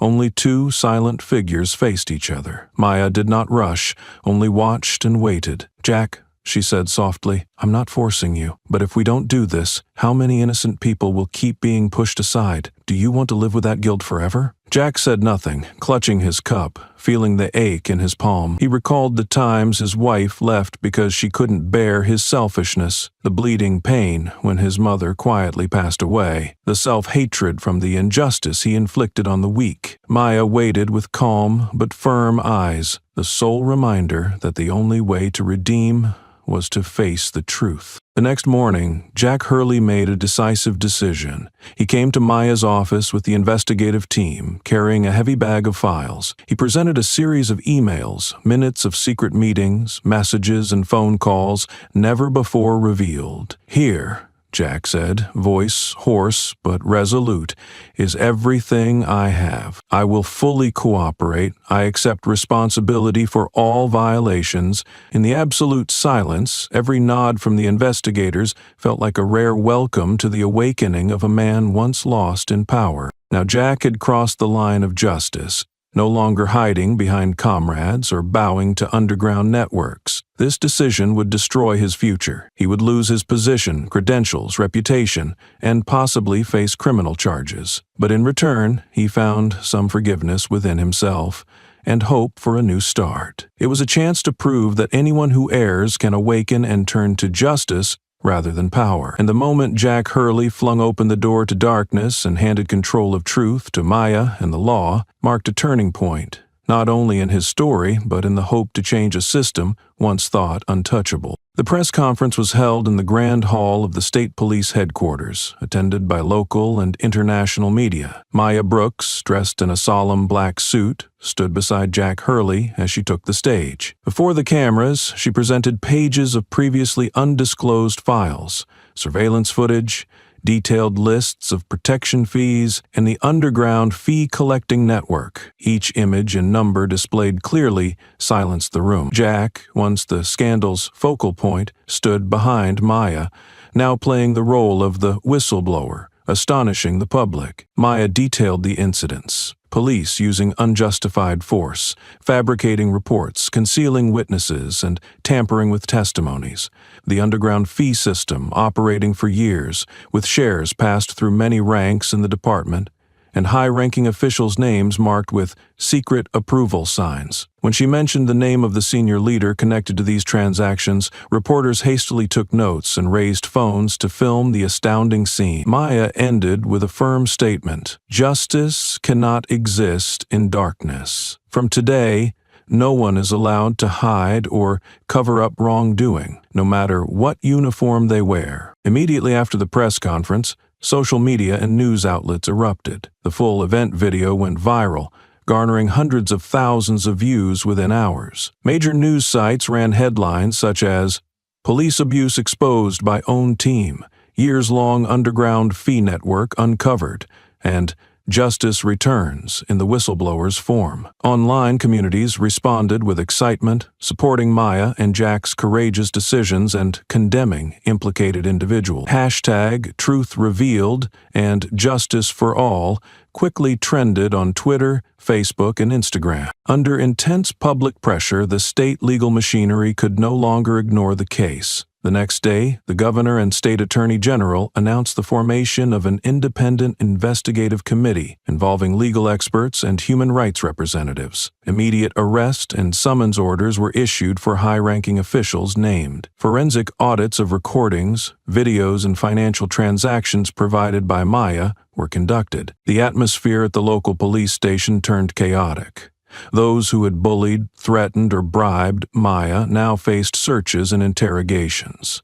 The state headquarters faced similar turmoil as the accounting and HR departments were repeatedly summoned to clarify their roles in approving under-the-table fees. Many mid- and high-level leaders realized that once the state investigative machine was engaged, resistance or evasion was futile. Amidst these rapid developments, Maya and Jack were invited to testify at the first hearing. They spoke candidly, providing detailed investigation steps, explaining motives, and reaffirming their commitment to hold all offenders accountable. Their testimony was broadcast live, powerfully influencing public opinion and restoring many citizens' faith that justice was truly returning. With the official state investigation underway, all evidence collected by Maya and Jack became solid legal grounds. Public opinion moved beyond condemnation to place trust in a cleaner future for the police force. In subsequent news, Maya Brooks, the brave whistleblower,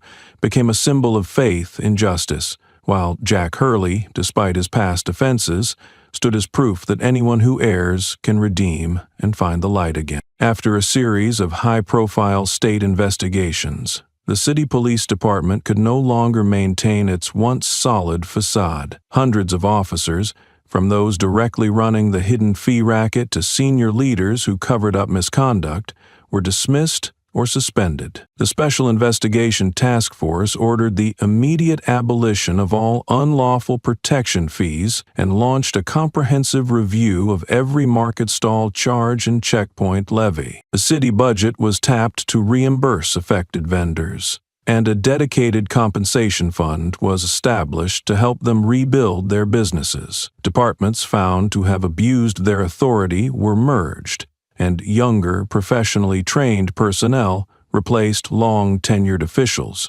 whose credibility had been shattered. Simultaneously, the state government enacted sweeping reforms.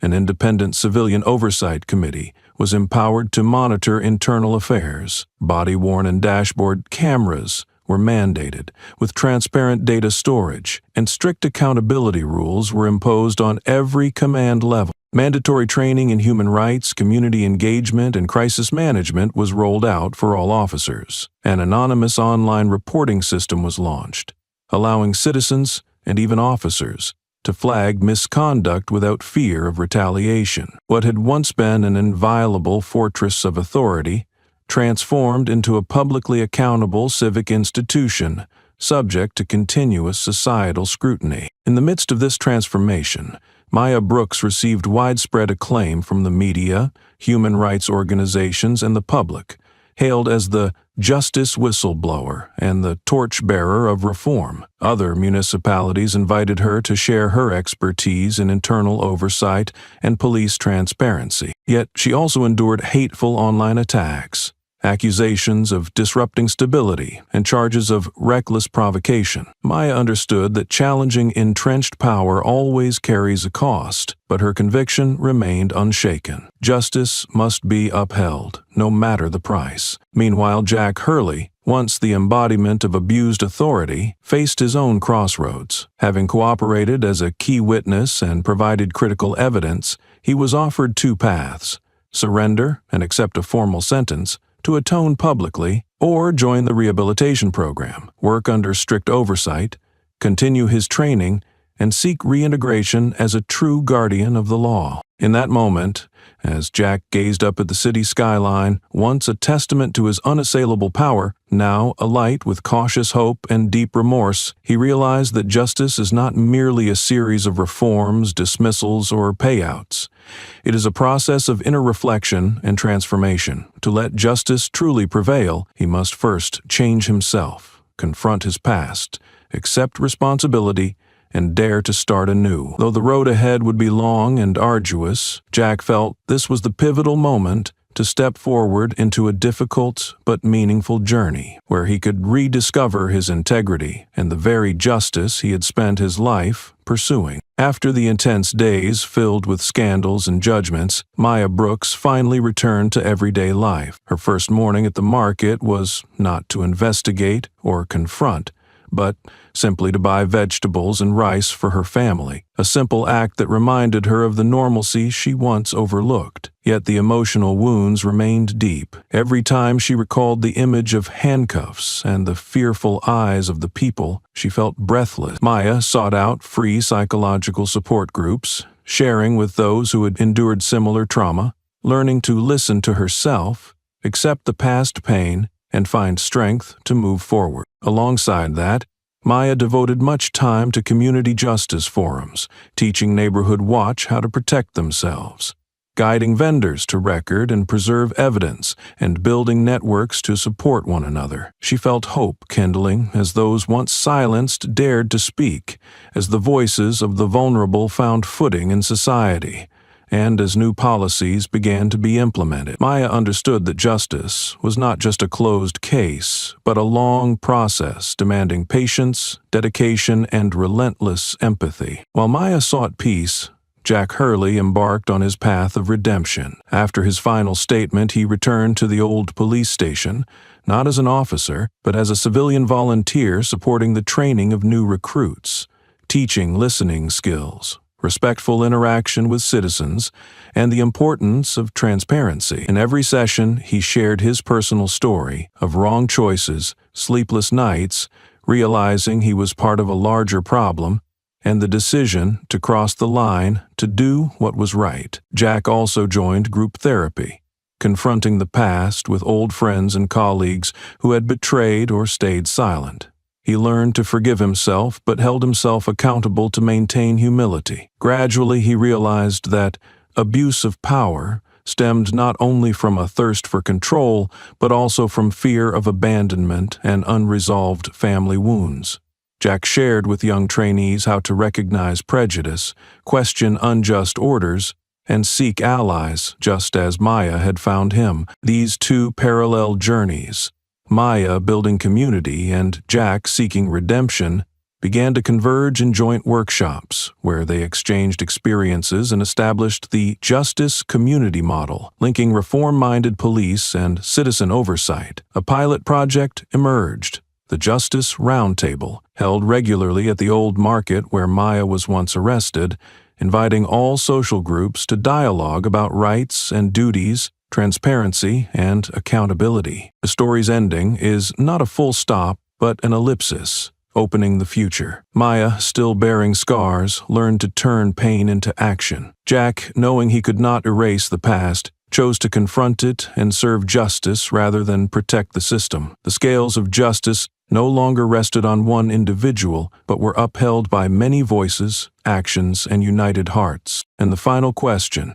unspoken, yet felt deeply by everyone on this journey, who truly deserves to hold the scales of justice, when truth is not just black and white, but filled with the shades of pain, courage, and hope. The story of Maya and Jack reminds us not to judge others hastily based on first impressions. A person's talent and worth cannot be dismissed simply because of their appearance or circumstances. Although power may seem to prevail for a time, justice always triumphs when courage, perseverance, and truth come to light. Have you ever been misjudged because someone didn't understand you? Have you ever been underestimated but quietly proven yourself more capable than others thought? If this story speaks to you, please share it so that more people can learn from it and spread the message that justice and mutual respect are the foundation of a healthy society. Don't forget to subscribe for more inspiring stories